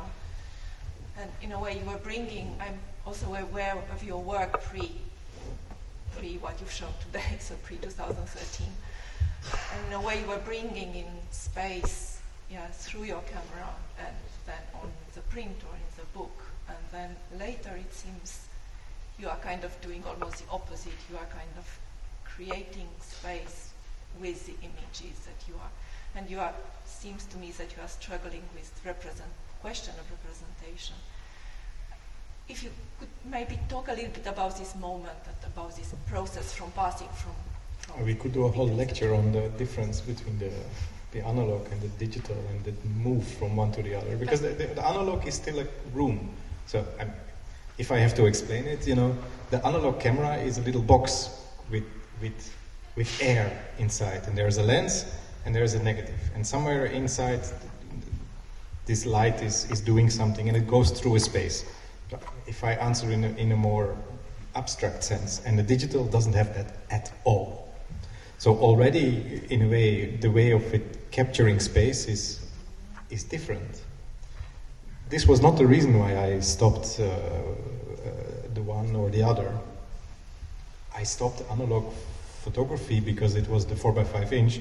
The image is upside down. When you look at it, you're always looking at the composition. The composition is always perfect, 1/3, 1/3. You have this kind of a 6, 7, 8 ways to solve a picture. Normally it's most of the pictures are maybe 2 or 3 types of compositions. And if I would see a thing that I would be interested in, I would already know what the picture was, somehow. I almost didn't have to put the camera anymore, right? I was a bit, let's say, you could say bored. I was a bit upset that it was already finished before I did it. And it was a bit repetitive. And somehow I decided, okay, maybe as artists have done through all the ages, use the latest technology to get to figure out something new.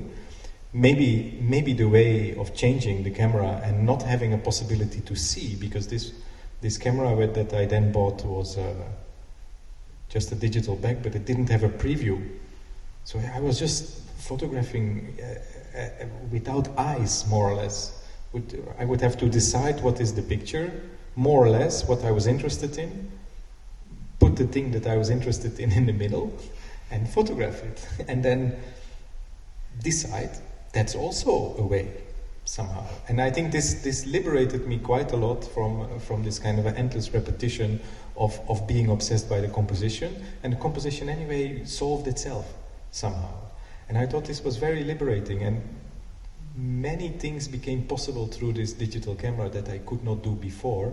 So I basically took 3 or 4 years to figure out what this camera can do, what the file can do, and then I adapted the things I wanted to photograph to the possibilities also. And there were all these kind of copies. They would have never been possible with analog. Never, never, never.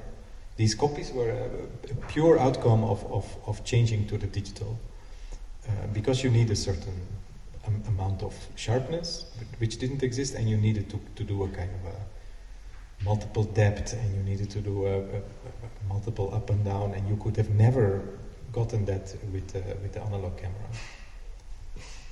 Thank you. I must say, for me, it's the opposite. I mean, I discover space through the analog box, and I feel I reproduce reality. I know already what is happening through the digital one, but I think everyone has their own process. No, but I don't mind if it's the one or the other, and I wouldn't disagree. I think changing the tool sometimes really forces you to understand again, or it allows you to look again somehow. Thank you. I was thinking, we have one last question behind. I was just thinking that this death of composition also in photograph, it's an echo of what's happening in architecture. I mean, composition is katuk. So do you still have the question behind or yes. not? Thank you so much for your lecture. I have a question for Kersten. I was wondering, what is the process of choosing the right references for each of your project, And how do you stay true to these initial intentions and ideas throughout the whole process of the project? I didn't hear one crucial word. What is the beginning? I didn't hear. The beginning was about how do you choose the references. The reference. The right references for... Yeah, how we choose a reference and how we stick to it. That was more or less the question, right? Correct? Sorry. Well, I don't think we choose references, really. Look, I mean, without wanting to give a very wrong answer to your question, but I mean, first of all, I think our office, our practice has always been and will always be the office of two people. So there's me who is talking here now, and there's also David. Okay, and then there's of course like people like Bas who are close. But my point is that even simply in the design process in the office, I think there's the two of us, and then of course there's a team and so forth. But what I want to say with that is that I think, as some sort of pact, if I can call it like that, I think we long time ago decided that we will never try to convince the other of something by saying like that other thing, because then it doesn't work. Because, I mean, one likes that other thing and the other one hates it, you know? So it's kind of the killer of the argument. So if you're really very nasty, and it sometimes happens in these conversations or these debates on the table, you say, it's like that. And I say, oh no, and it's that. So in a sense, references are everywhere, sure. In my head, they're everywhere. I mean, we work with them, we teach with them, you know, art, architecture, all kinds of things. But they're never explicit. So I think the best way to deal with them is that, yeah, you know, it's like part of them you push them away, and part of them I have them maybe in my mind in a conversation, but I decide not to mention it. But then part of it, I mean, I made other studios which were, for example, called False Friends or something like that in Lausanne at the time, before Mendrisio, and yeah, false friends are what they are, no? Sometimes you see something, it makes you think of something else, and then and then you move on. So yes, I personally, I don't think it's possible. I mean, there's other architects, but I personally think it's not possible to make architecture without working within the culture of architecture. So, I mean, I find it very important to understand it, to see it, to remember it, to have touched it, to visited it, and so forth. I also like the fact that many things are wrongly interpreted, right? I mean that's this false friend aspect, that you think you understood something and then you didn't. I mean, it was mentioned by Stefan. Important teachers for me were Iñaki Ábalos and Juan Herreros, and Iñaki Ábalos wrote this text. I think it's more than 20 years ago now, if not longer, maybe 30 years ago. I don't remember. Anyhow, a long time ago on Alejandro La Sota, I think he called it The Construction of an Architect, if I'm not mistaken. It was an AA Files book. And it was an important, I think, publication which made the La Sota more present internationally. And his main argument was that the La Sota constructed his own architecture by selecting some pictures and saying that was the work. Even though you would go and see the building, and I think 15 or 20 years later, Moises Puente and Iñaki Ábalos published then this complete overview of the work of La Sota. And even me, who thought I knew his work, I was shocked. Some buildings then fully documented looked like nothing. So I mean, and I think it's true, we were talking about that. I mean, connecting it in a way, how you depict your work and what you want to keep. What you want to keep is in the book, and all the rest you don't care. But it's also even true in references. I like that you think you understand something and you don't. And then you take it and you're inspired and you move on. I think we should be light about it, but we should be busy with it. I really like the fact that this last question was on references, because your work brings into light past works and will become reference, I'm sure, for future generations. I would propose to conclude tonight. It has been a long day. Thank you everybody for being here, and we're really happy this night was possible. and we'll wait you next year with the Japanese encounter. Thank you.